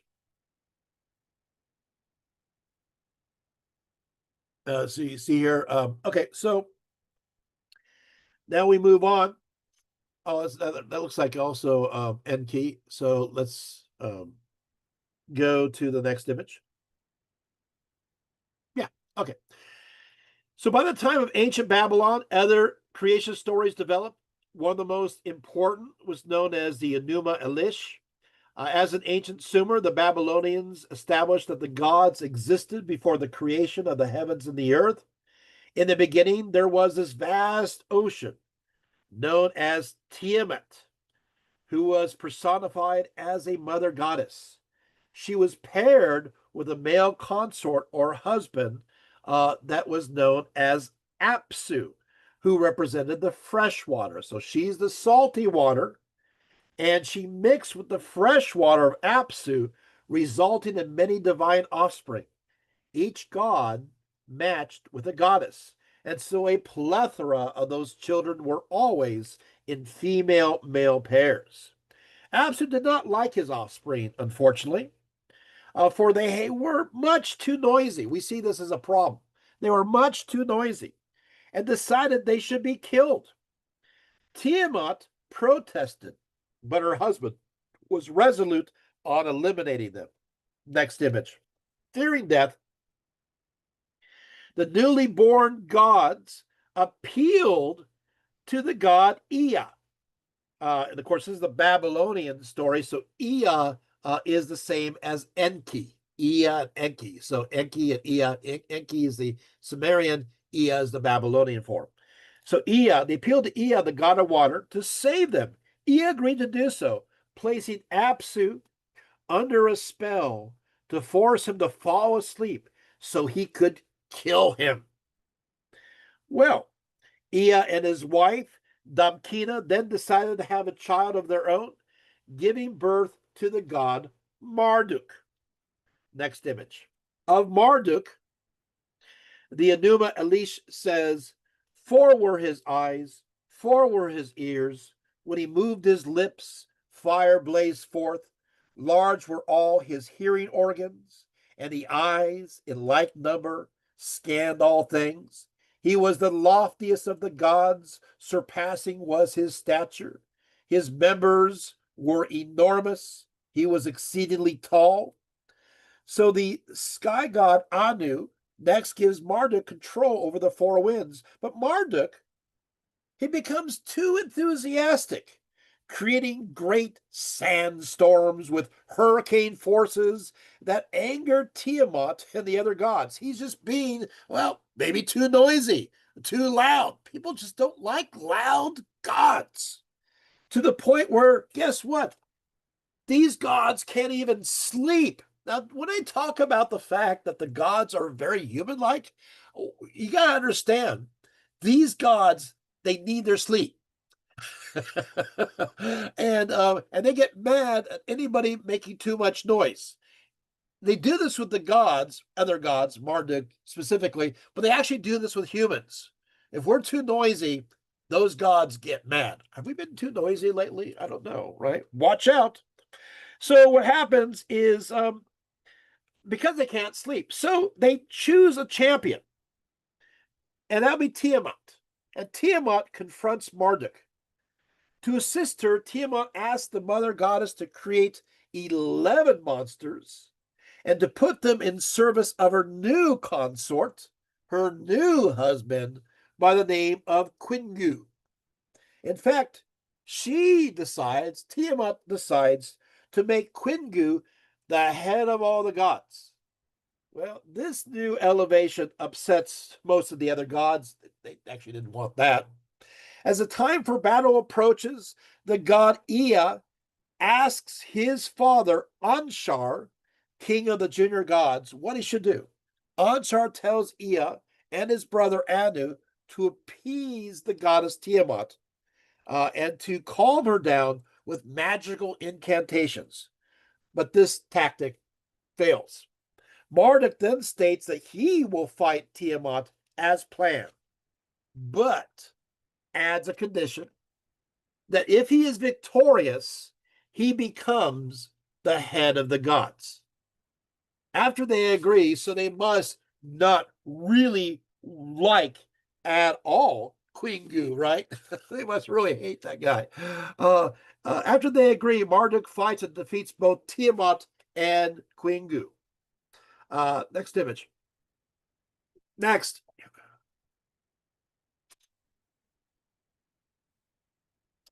Marduk now takes Tiamat's carcass. He splits it in half like a dried fish, putting one part of her body high about and making the heavens out of it, and then taking the other part of her body and placing it below to become the earth. Because the heavens above were made out of the carcass of Tiamat, and they consisted of too much concentrated water, Marduk decided to stretch her skin to alleviate the extra weight. Marduk next creates stars in the skin and assigns 3 stars to each month, thus creating the calendar. He even creates his own planet up there. Tiamat's body is further torn into smaller portions, resulting in clouds near the heavenly realm and mountains near the earthly realm. So mountains are shredded parts of Tiamat that have accumulated, which is interesting. I think it's fascinating. Did you guys know that the Akachim and the Tongva of here in Southern California, the indigenous peoples, they believe that the creator God, when he made the earth, his hands were really muddy. He wanted to clean them, so he wiped them on the clouds, and these clouds fell to the earth, these dirty clouds, and they became our mountains. Anyway, but here in this story, the mountains are parts of Tiamat's bodies that fell to the earth, other parts of her body are still floating up in the air, and those are, as we mentioned, clouds. Now, Tiamat, what happens now? Marduk, next image, makes Babylon his sacred city, building his special temple here known as the Isagilia. Here the gods could rest while they were on earth. As for humans, Marduk creates us from the blood of Quingu. Humans are created for two reasons. First, as consistent with earlier Sumerian legends, humans were created so the gods did not have to perform any kind of menial labor beneath their dignity. And second, humans were made to worship the gods by providing the services of constantly offering sacrifices to them, both meat as well as drink offerings. So that's where we get this. Okay, let's look at me for just a little bit. And we go to the Assyrians. There's another image of the temple. Okay, according to the Assyrians and Neo-Babylonians, the excuse me, the gods, the gods dwelled in a place known as Apsu, which translates as either deep waters or waters of knowledge. Enki, the goddess of wisdom, was believed to dwell here with his wife, Damgalmuna, and his mother, Namu, as early as the ancient Sumerians.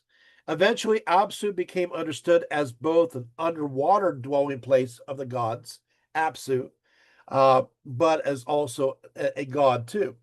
As in earlier Sumerian stories, his mate was Tiamat, the chaotic goddess of the saltwater oceans. Together, they first produce Lamu and Lahamu. We'll look at the next image now. The sacred gatekeepers of the realm of Apsu. Lamu, the word actually means, here he is, hairy, was a protective deity. It is often depicted as a bearded man with a red sash upon his head, with some scholars believing that the name Bethlehem actually derived from his name as opposed for the word bread. His consort Lahamu also wore a red sash upon her head, although in some depictions she is represented as a sea serpent, while Apsu and Tiamat represent freshwater and saltwater respectively. Lamu and Lahamu are viewed as representing their silt. When Lamu and Lahamu are copulate, they gave birth to the gods of the ends of the earth, known as the Anshar, and so forth. Let's go to the next image. So we get to the Epic of Gilgamesh. Oh, there's the lava shoot. Next image. All right. The Epic of Gilgamesh. This is the epic hero, of course, is Gilgamesh, king of Uruk. Some people say he's a real man who fought against the kingdom of Kish. Let's go to the next image. And he was deified for his heroic exploits after his death. Gilgamesh sets out to defy the gods in his quest for immortality. He is joined by his friend Enkidu, and together they kill Hawawa, the guardian of the cedar forests. But also they come across, or actually he comes across Inanna. Let's take the picture down for a little bit. Thank you. Inanna. Inanna actually proposes to Gilgamesh.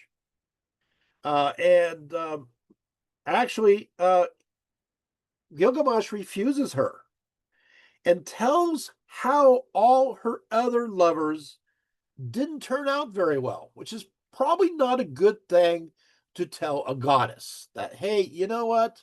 I know that you want to marry me, but others didn't fare so well.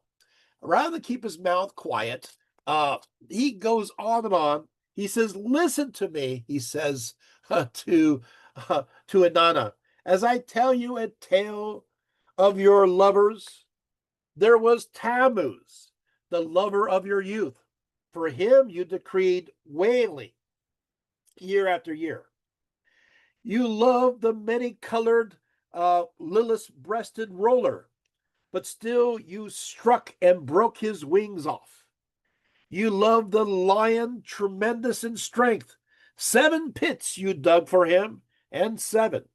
You loved the stallion, magnificent in battle. And for him you decreed the whip and the spur and the thong. You have loved the shepherd of the flock. He made meal cakes for you day after day. He killed kids for your sake. You struck and turned him into a wolf. Now his own herd boys chase him away. His own hounds worry his flanks. So she's a little upset by it, insulted by his refusal. Inanna visits her father On and demands to borrow the bowl of heaven, which represents the Taurus constellation. Anu says, it's not really Gilgamesh's fault that you kind of provoked him.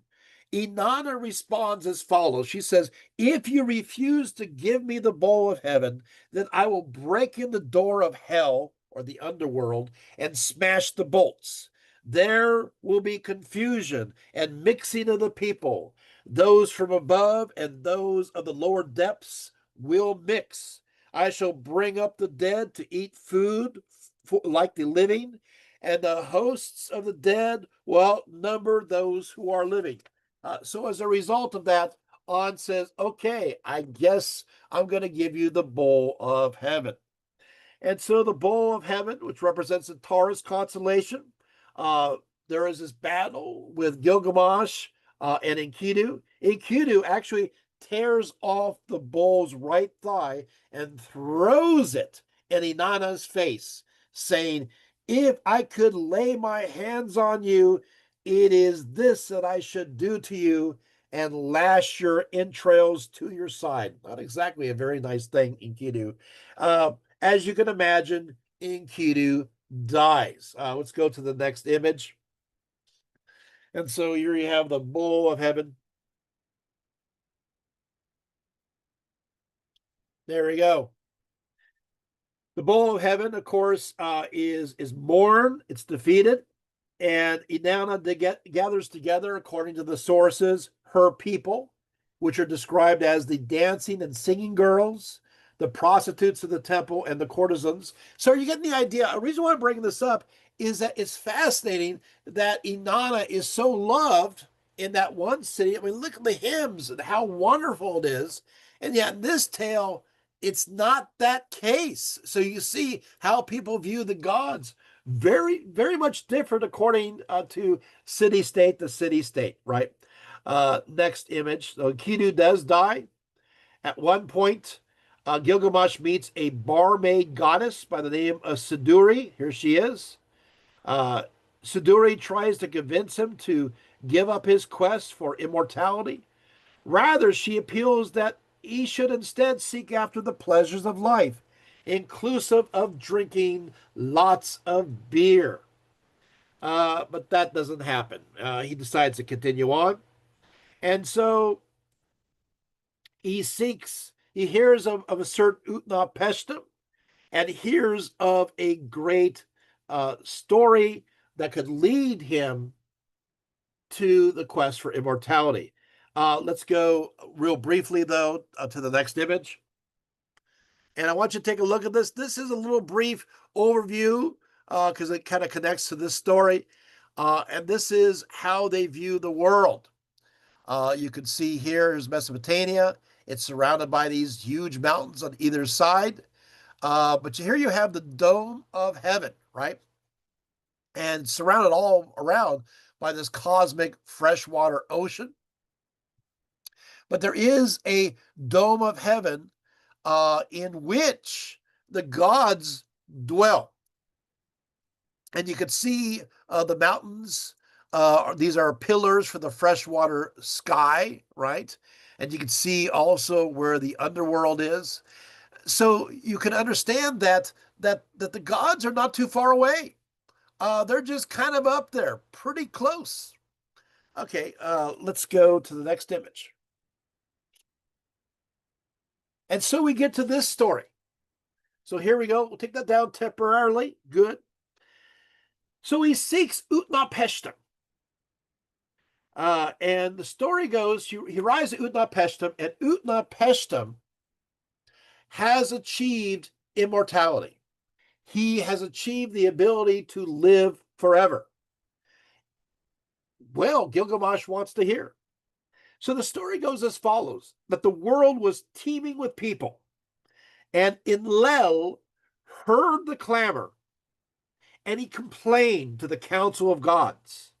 And he says, the uproar of humankind is intolerable, and sleep is no longer possible by reason of all the babble. And all the gods agree upon this. Again, once again, these gods just want to make sure they get a good night's sleep. They want, and so humanity's making too much noise. So Ea, or Enki, warns Utnapishtim in a dream, and he tells him to tear down his house and to build a boat, and says, let her beam equal her length. Let her deck be roofed like a vault that covers the abyss, like the one you just saw in the image, right? Let her vault that covers the abyss. Then take up into the boat the seed of all living creatures. And so there is a great flood. For 6 days and 6 nights the winds blew. The Epic of Gilgamesh talks about torrent and tempest and flood overwhelmed the world. Tempest and flood raged together like warring hosts. In fact, it says the surface of the sea stretched as far as a rooftop. As the water subsided, his boat caught on the peak of a mountain, and so he sends off a dove on the 7th day. She returns, finding no resting place, according to the Epic of Gilgamesh. Then he sends off a swallow, and the same thing happens. It returns. Then he sends off a raven, and she does not come back because it did find food. And then he made a great sacrifice on the mountaintop. When the gods smelled the sweet savor, they gathered. This is really beautiful. When the gods smelled the sweet savor,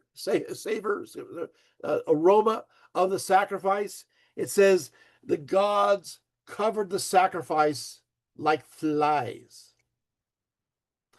Then at last, Inanna, or Ishtar, came to Utnapishtim, and she lifted her necklace with the jewels of heaven that once Anu had made to please her, and he became immortal. Now you can imagine Gilgamesh is going, what? I want to achieve everlasting life, Utnapishtim, and I got to wait for a great flood to occur? That's not practical. I'm sorry, I can't do that. And of course, Utnapishtim says, okay, he says, there's another way you can get eternal life. There is what is called the plant of life. It's supposedly located at the bottom of the sea. So Gilgamesh places weights on his feet and walks to the bottom of the seafloor, where he finds this plant that resembles a thorny bush and was called the old man, which has become a young man. And so after retrieving the plant, Gilgamesh sets it down by the side of the waters as he cleans himself off, having left the sea. So he just puts it down just for a second. And you know what happens? This is a complete surprise. A serpent appears and smells the sweet scent of this plant and steals it away. Can you believe that? Here he had, close to this plant of everlasting life. He had it, and a serpent takes away his possibility of everlasting life.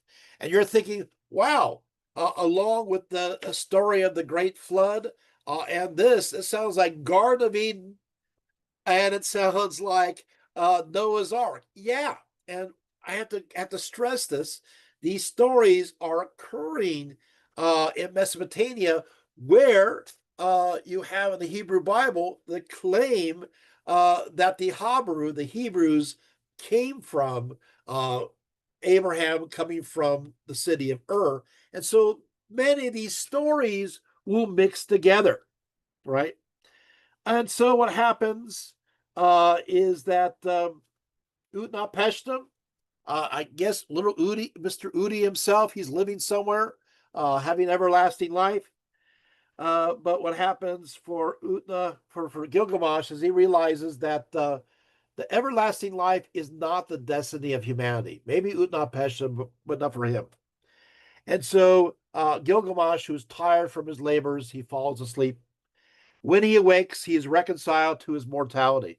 He says, "O Gilgamesh, you were given the kingship. Such was your destiny.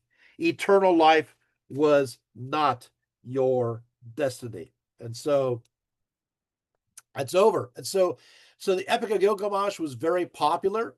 But the lesson here is for you humans, don't even try to seek after everlasting life.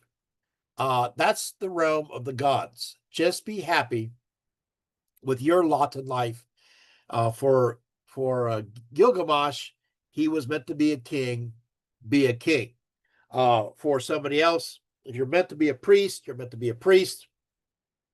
If you're meant to be a scribe, you're meant to be a scribe. Don't think outside of your station. And so this is very much the mentality of Mesopotamia. Let's go to the next image.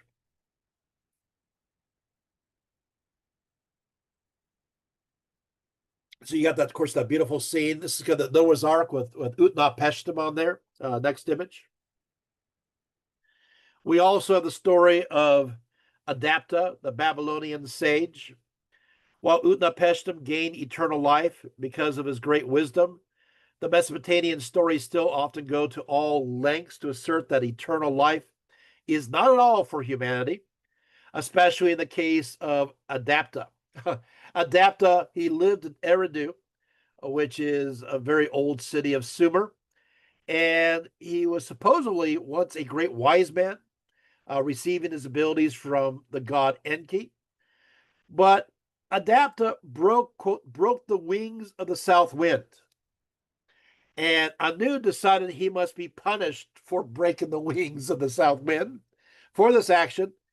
And so Anu says, I guess, because you did this terrible thing, you are to eat the bread and water of death.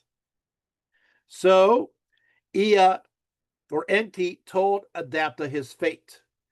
But the gatekeepers of heaven, Dumuzi and Yazidi, intervened, and they turned the bread and water of death into the bread and water of eternal life.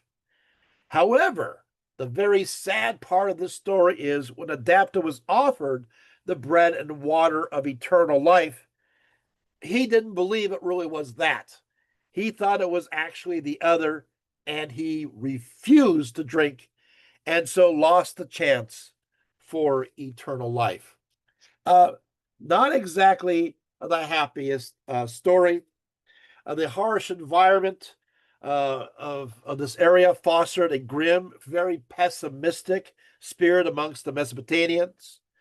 They sought to please and they calmed the gods, but by around 1200 BCE, the entire civilization began to lose faith in the power of their gods in many ways. Let's go to the next image.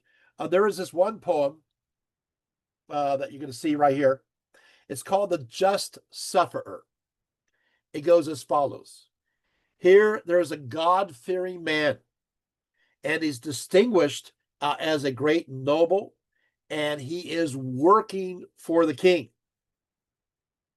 He does everything that is righteous. He's a good man, but he finds himself abandoned by the gods.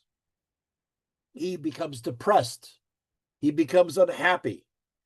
He loses his confidence, and his king loses confidence in him, as well as the court. He loses his job. He loses everything he has. He becomes destitute. he falls ill, and he dies. The end. That's it. It's called The Just Sufferer. It was really popular. Ooh, okay, not a great ending. The message is, of course, when it comes to deciding our fate, we are powerless in front of the gods, even if we are good men, even if we are righteous. Later on, a version of the story is reforged, and they add a happy ending, and this becomes the book of Job. Yeah, so there you have it. There's another epic poem that was popular. It was dedicated to the god Era, the plague god. Era deceives the hero Marduk into abandoning Babylon to his mercy. The plague strikes the city, but eventually Ea relents. By then, the point has been made: the gods cannot always be trusted, even by the most devout of believers. So, again, a rather pessimistic story. Let's look at me for a little bit here. The Sumerians also have, and Babylonians have, soothsayers and diviners. An important part of the Sumerian and Babylonian scholarship and philosophy was connected to these special ritual operators. No king will embark on a major undertaking without consulting these men, these soothsayers, these diviners, concerning war or even building the temple. The diviners believe that humanity and nature and the cosmos have a reciprocal relationship, that the whole universe, everything, is connected through this complex network of sympathetic forces that are all held together. So, as a result of that, is that the stars then connect to humans. The humans connect to animals. The animals connect to the elements, which are all related to one another. As a result of that, because fate is connected all throughout the universe in certain ways, diviners believe that they can make deductions about the human condition through omens in nature.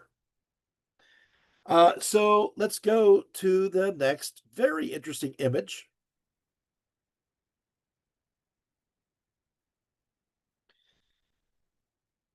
So here is an interesting image. So the examination of sheep entrails provides an example of their beliefs, because all these forces are connected together. So, since the stars in the sky are connected to elements and to humans and to animals and to birds and to trees and to everything, right? Even the breeze. Therefore, you can find signs within nature encoded that will tell the future. And so that includes if an animal. So what they will do with sheep is they'll cut open the sheep, they'll look at the entrails, and they'll be able to read the entrails for clues of what the future holds. One tablet talk says, if the entrails are burst at the point of entry, a king's son will succeed to the throne. If they are burst at the navel, a madman will rule the land. If the small intestine is burst, a peasant's son will take the throne. So they claim that they were able to read it in this way. Let's go to the next image. But what is the person to do if there is a dire portent that tells of oncoming disaster, disease, or even death? What is a king or commoner to do? What is a king or commoner to do if it seems that fate is working against them, that perhaps there is a curse? Well, there just happens to be a magical remedy to possibly protect a person from such evil omens that's called the non-burbu ritual. That is an incantation ritual in 5 parts. When it comes to magic, They have all these different formulas, all these different kinds of spells, all these kinds of different kinds of ritual actions. And they get to the place where we just kind of want to have an ultimate abracadabra. We want to have this ultimate ritual that works against, well, any kind of disaster, disease, or even death. Isn't there an all-catching way to do so? So how do you do that? This is a tablet that has the verbal ritual on it. That's why I'm showing it. But I'll have you look at me as I'm talking about it. So thank you so much, Margie, for having that up. So how do you do this? What's the all-encompassing ritual? Well, it can't be simple. It can't be simple, because if it's simple, then people will think it doesn't work. So you got to make this really powerful form of magic as complicated as possible, so maybe placebo effect, so you will believe it works. And I'm going to tell you exactly what that tablet says. First thing you do, if you feel like there's a curse, there's something bad happening, you need to be protected, you're going to die, or disease, or whatever it may be, or whatever. First, an enclosure is created, a special sacred enclosure. So enclosure rites are performed. This is designed to separate the ritual site from the world outside. So there has to be some kind of way of separating yourself from the outside world. And so sometimes they will place the person inside of a reed hut. So they'll put them in a circular reed hut, and that protects them. Sometimes what they will do is they'll define the area with a magic circle, as we mentioned also. Then follows, after they are in this place of safety from any forces of evil, then they do purification rites. So the patient here in this position is then washed. They are shaved completely from head to toe. You think to yourself, if they're feeling sick, maybe they need to have a bath, and maybe need to have, but anyway. Then what they will have is tamarisk is used, and there'll be a fumigation with incense, excuse me. After this purification, after this washing and shaving, and after this incense is surrounding them, then the area at this point is then swept clean. At this point, a goat, and we talked about the various uses of goats, right? A goat is sacrificed, and as the goat is sacrificed, a copper bell is rung and a drum is beaten. Next, food and aromatics are offered to the gods and to the deified river that's nearby, because this deified river is going to take away any waste matter that has come from you, from your bathing, from your shaving. So there has to be, we have to thank the river for taking away this evil that is accumulated upon you, apparently. The principal rites at this point are apotropaic, and might consist of the destruction of an ominous, monstrous animal birth. So this is one thing they could do. They also can include the sealing up of a doorway with bat's blood, or a crushed spider, or a fly, or a scorpion. Or at this point, there could be a ritual of substitution, of sympathetic magic. And so the idea is that there's a substitution where you want to transfer your evil from you to it. So you make an image where the object concerned is itself, if the object itself is inaccessible. Then the final rites involved more purification. This is where it gets kind of funny. So finally, another rite of purification unraveling plants or actions, restoring the patient to the outside world again. So he is supposed then to leave the ritual space. He is told not to look around as he leaves. Whatever you do, don't turn your head because that's where the curse happened. Then he is told to go straight to the nearest tavern. I'm not making this up. And to have a beer. I'm still not making this up. Tell you, after all that, maybe you just need to have a refreshment. So after that, magical prescriptions are also to follow.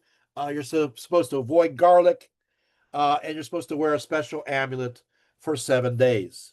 So this is the verbal ritual that you just saw. It's pretty elaborate. I like the fact that you end with a beer, though. What do you think? That's a typical Mesopotamia thing to do. Bells, as you probably already noticed, were considered very magical. The ringing of bells were believed to ward off evil spirits, and this continues in many cultures and places today. Bells in Mesopotamia often have demons depicted on them, often of those who are intended to be warded off. So if you want to ward off a certain demon, there is an image of that demon on that particular bell, and you ring it, and that sound scares that particular demon away. But for some other demon, it doesn't really care. So you ring another bell that scares them away. Okay. There are 4 kinds of incantations in general when it comes to Mesopotamian magic. I'm using Mesopotamian because I'm inclusive of Sumerian and Babylonian and a little bit of Assyrian. The first one is the magician directly speaks to the demon as an official representative of the gods. Usually, of course, gods that are known to be associated with positive magical practices. Enki, by the way, is a favorite, as well as his wife, Damkina. And one goes as follows. It says, be conjured up by heaven, be conjured up by the underworld. This form is used especially to protect the magician or sorcerer or soothsayer during the course of a ritual that cannot be disturbed by demonic interferences. And so this is where you act on behalf of a representative as the god, because these are special rituals. You can't demons, you can't be involved in god magic and official business. This keeps them away, supposedly. The second form goes as follows. The demon is, first of all, described in detail. You describe the demon in detail so that the demon will become manifest. And then at that point, when it becomes manifest, then it is banished. Often, this action is used to protect commoners from demons, but this is not for commoners to perform. You are to pay professionals to do it for you. Another form, the third form, also includes a description of the demon, but focuses upon what directly they have caused in the way of harm. So you're going to be looking at what they caused. There is even a narrative that's included. Oftentimes there is a story that is told. One story goes, Marduk observes something and goes to his father Ea asking what he should do. Ea responds, my son, what is it that you don't know? What can I add? All that I know, you know. But Ea then gives Marduk specific advice anyway. In this sense, this incantation takes from a sacred tale or text, and through this tradition, the magical invocation is preserved exactly and is believed to have the power needed for the protection of whatever the need is required. There's another word for this, and that's called a storiola. So the idea is that you tell a certain story that comes from a myth, that comes from some interesting story that is to you. And what you do is you pick the story for the reason of you want what is being told in that story to happen to you. And so you tell the story and you believe it. By the way, this kind of magic continues all the way even into the Middle Ages within Christianity with various amulets. The fourth one is the incantations are also here addressed to specific cult objects, such as images or ritual tools. So through these incantations, the material objects become enchanted. So you enchant these tools with the divine or even demonic energy. This makes them more effective tools. And so these tools are then used to fight against evil. So, uh, of course, you can enchant quite a few things. You can even enchant stoves and branches and whatever. Okay, so now clients visit a magician, and according to one source, it says so client visits a magician not knowing why he's being afflicted and by which god. Did he commit some kind of offense unknowingly? The world order around him appears to be disturbed. This is according to a work known as Serpu. He is in a critical state, worried, sleepless, ill. Sometimes he falls into convulsions. Other times he is foaming at the mouth. He is often struck dumb and suffers from severe headaches. All his possible sins in this case, for this situation, are mentioned just to make sure they are all covered, since he does not know which one he caused, including the breaking of oaths without his knowledge, even oaths made in good faith. At this point, a fire is lit. The patient then peels an onion into the fire as he recites his possible sins that has angered one of the gods. Next, the patient strips dates from a branch and also throws it in the fire, again as he continues enumerating his possible sins verbally. Sometimes he unravels matting into the fire too. In this sense, as the patient peels the onion and strips the dates from the branch as he speaks his possible sins, he is magically undoing them and releasing them. The magician then extinguishes the fire, meaning that whatever has been undone was now sealed completely away. So, fascinating jump into ancient magic. Next image.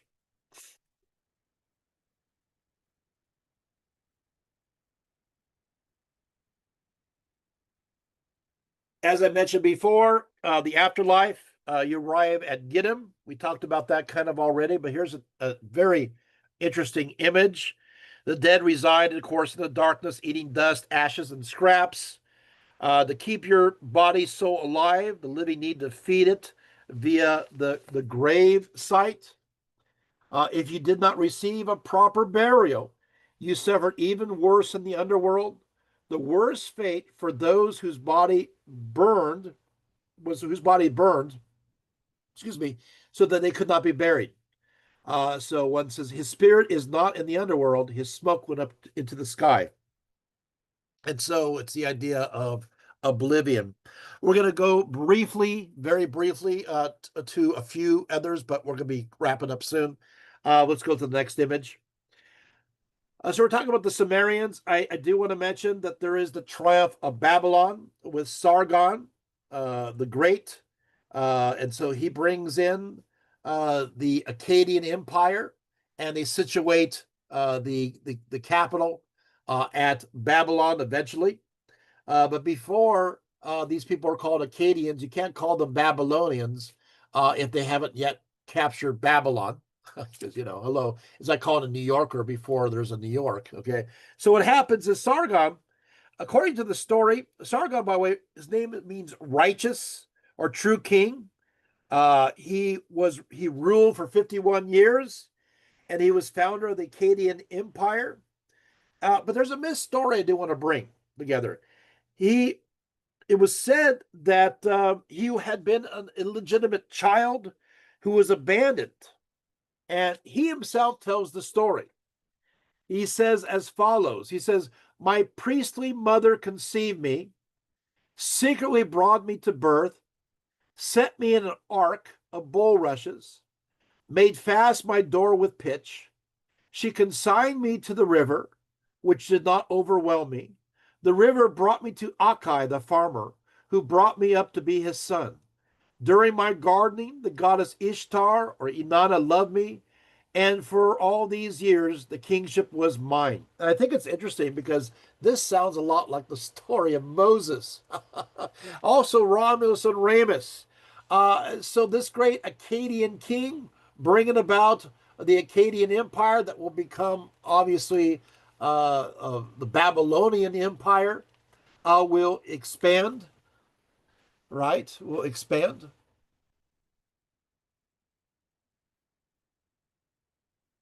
And so he will conquer, eventually, he will conquer to the Mediterranean, all the way to the highlands of Persia, the Caucasus to the Persian Gulf. And so, unlike before, this is why I'm bringing it up, and this is why we're heading towards the end. Unlike before, remember, Mesopotamia always struggled with the fact that they didn't have the raw resources. They were stuck in the Fertile Crescent, and they got wool, and they got, clay. But what happens is Sargon is able to conquer the areas that has the raw resources so they can become rich. They don't have to depend on anything. It's part of their own empire. He has his daughter. Her name is Enheduanna, and she wrote various beautiful works dedicated to Inanna. In fact, Enheduanna talks about how Inanna herself is an extremely powerful goddess. She likens Inanna to a great storm bird who swoops down on the lesser gods and sends them fluttering off like surprised bats. She talks about the fact that Inanna has equal status with the supreme god On. And so there is this lifting up of these excuse me, of Inanna in her place. Let's go quickly to some of the other sources. So the next image, that's Sargon. This is Enheduanna. There's a representation of her. So she writes great poetry. In many cases, they will consider one of the earliest literary figures. And because she does write poetry, as opposed to Sargon, the prose. Interesting, very powerful, important woman. Move on to the next image. And here we have this right here is the let's just keep on going. Actually, because we're running out of time. Of course, that's Naram Sim. Let's go to the next image. And we're going to close with this one. Next image. Here we go. One more, maybe. There we go. Let's close with the Code of Hammurabi. It's the best way to end. And we'll go from there. I'm going to take a big swoop of water here. Okay. Hammurabi, roughly 1792 to 1750, he issues out a law code upon divine authority. It's one of the first very well articulated law codes, although Ur-Nammu and Chaguli do write legal codes, which you just saw earlier. But this one is considered one of the best organized earlier on. So he issues these laws of divine authority. Hammurabi proclaims that the gods had chosen him, quote, to promote the welfare of the people, to cause justice to prevail in the land, to destroy the wicked and evil, so that the strong might not oppress the weak, to rise like the sun over the people and to light up the land. It's a beautiful introduction. And how does he support many of these ideas? Mutilation, whipping, and burning. It's a nice start, and then dismount. So the Code of Hammurabi has two striking characteristics. First, the law differed according to social status. Aristocrats, those who are the upper class, were not punished as harshly as commoners. And commoners were not punished as harshly as slaves. So, second, the code demanded that the punishment fit the crime. It called for an eye for an eye and a tooth for a tooth, at least amongst equals. So if you're both, of the noble class, then it's equal. If you're both commoners or clients, it's equal. But slaves, well, but the problem is that different classes, then a different situation. But it is otherwise, as long as a criminal and victim share the same social status, the victim could demand exact vengeance. So what happens is that you're going along, let's pretend something here, and somebody runs into your ox cart and breaks your wheel. Well, exact vengeance is you go and you're able to break his wheel. It gets a little bit more serious is that if somebody kills your son, you see where we're going with this. So obviously people don't want to do that. So what they do as a result of that is that, well, we don't want to do that. So they come up with this idea, well, if you don't want to do that, then you're going to have to give something that the other person believes that equals that loss. Got it? So Hammurabi's code begins with legal procedure. Individuals, they brought their own complaints before the court. Each side had to produce written documents before the court. Each side had to do this. So in the cases of murder, the accuser who failed to do so, if you failed to bring written documents or you failed to bring witnesses and you had accused somebody of murder, guess what happens? The accuser who failed to do so was then themselves put to death. Mesopotamians were very worried about people doing negative magic.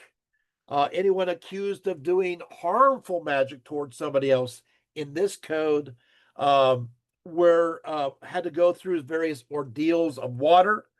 The gods themselves had to determine the case. The defendant was usually thrown into the Euphrates. A defendant who sank was guilty. A defendant who floated was innocent, which, by the way, is the opposite that later happens in the Middle Ages. So that means if you sank all the way down, you're guilty. If you floated, you were innocent. So chances are, hopefully, you'll be more innocent than you are guilty. Once a judge delivers a verdict, it can never be changed. There's a few other things. Other rules, of course, are interesting. Adulterous wives can be saved from the sentence of death by their husbands, but lovers can only be spared by the king. Here, a prisoner's wife can sleep with another man if there is nothing to eat in their house. It's just strange. Men wishing to divorce their wives must compensate them financially, and widows have use of their husband's property as long as they live. So there is some fair laws, and there's some very strange ones amongst them all. But the important thing to remember when it comes to Mesopotamia is that it's an evolving civilization, because we're moving through the Sumerians, the Babylonians, the Assyrians, and then, of course, eventually we're going to get to the Neo-Babylonians and the Persians. But it's shifting. However, with that said, I want to make it very clear, the environment has everything to do with how they view their gods, how they view nature, and how nature treats this land about the Tigris and Euphrates, wedged in by these ferocious mountains, but with the desert in between, and with floods at any given time, and then followed by periods of long dry heat and winds. There's so much when it comes to stories about the hostile winds, or almost viewed as demonic in themselves. So you want to make sure that you have Enlil's wind to purify, to push away that which is evil. But you still have this notion that, yes, the gods are there. Yes, they are important to many of the city-states, but there is this sense, this resolute sense that we still have to realize that while we may worship the gods and the goddesses, and we may value them depending upon city-states, that still we have to realize we have to try to do our best, even on our own, and to realize that they too may fail us, that this world is not a perfect world, that it is prone to disaster. It's prone to something happening at any moment, at any time. Think about it. When we think about this civilization, you're going to have at any time these people coming down from the mountains and sweeping up and taking your harvest away. At any time, you're going to have a war. At any time, you're going to have pestilence covering this land. This is not, and of course, a flood, right? And so this is not a stable society. If you do archaeology in this region, you take a look at the stratum and you see that it's constantly disturbed. There's always fires, there's always floods, there's always evidence of destruction. It is not a stable place. But at the same time, think about what this civilization gave to humanity. It gave us so many great innovations, ideas. Now, yes, you're going to have situations where ideas happen in other places around the globe and they invent these ideas separately. Yes, but we're talking about the inception of these ideas happening here affect so many other civilizations directly from this location. So it's still just as important historically. And the reason why all these innovations came about is the very fact that they had to pull themselves up by their own bootstraps and be able to try to survive and come up with innovative ideas outside the box, like irrigation or the wheel or, hello, writing, which we do today. And so we have much to thank from this civilization that's forged in adversity, and the human spirit rose through. But as an added note, I still want to make it very clear that amongst many of the city-states, their own patron god and goddess they were still beloved within that context. And you can see this tug of war when it comes to Inanna, where she's absolutely loved in inscriptions, but also absolutely not in the Epic of Gilgamesh. So it just depends. So thank you so much, and I hope you have closed down the image, and I hope you have a great evening, and blessings to you all.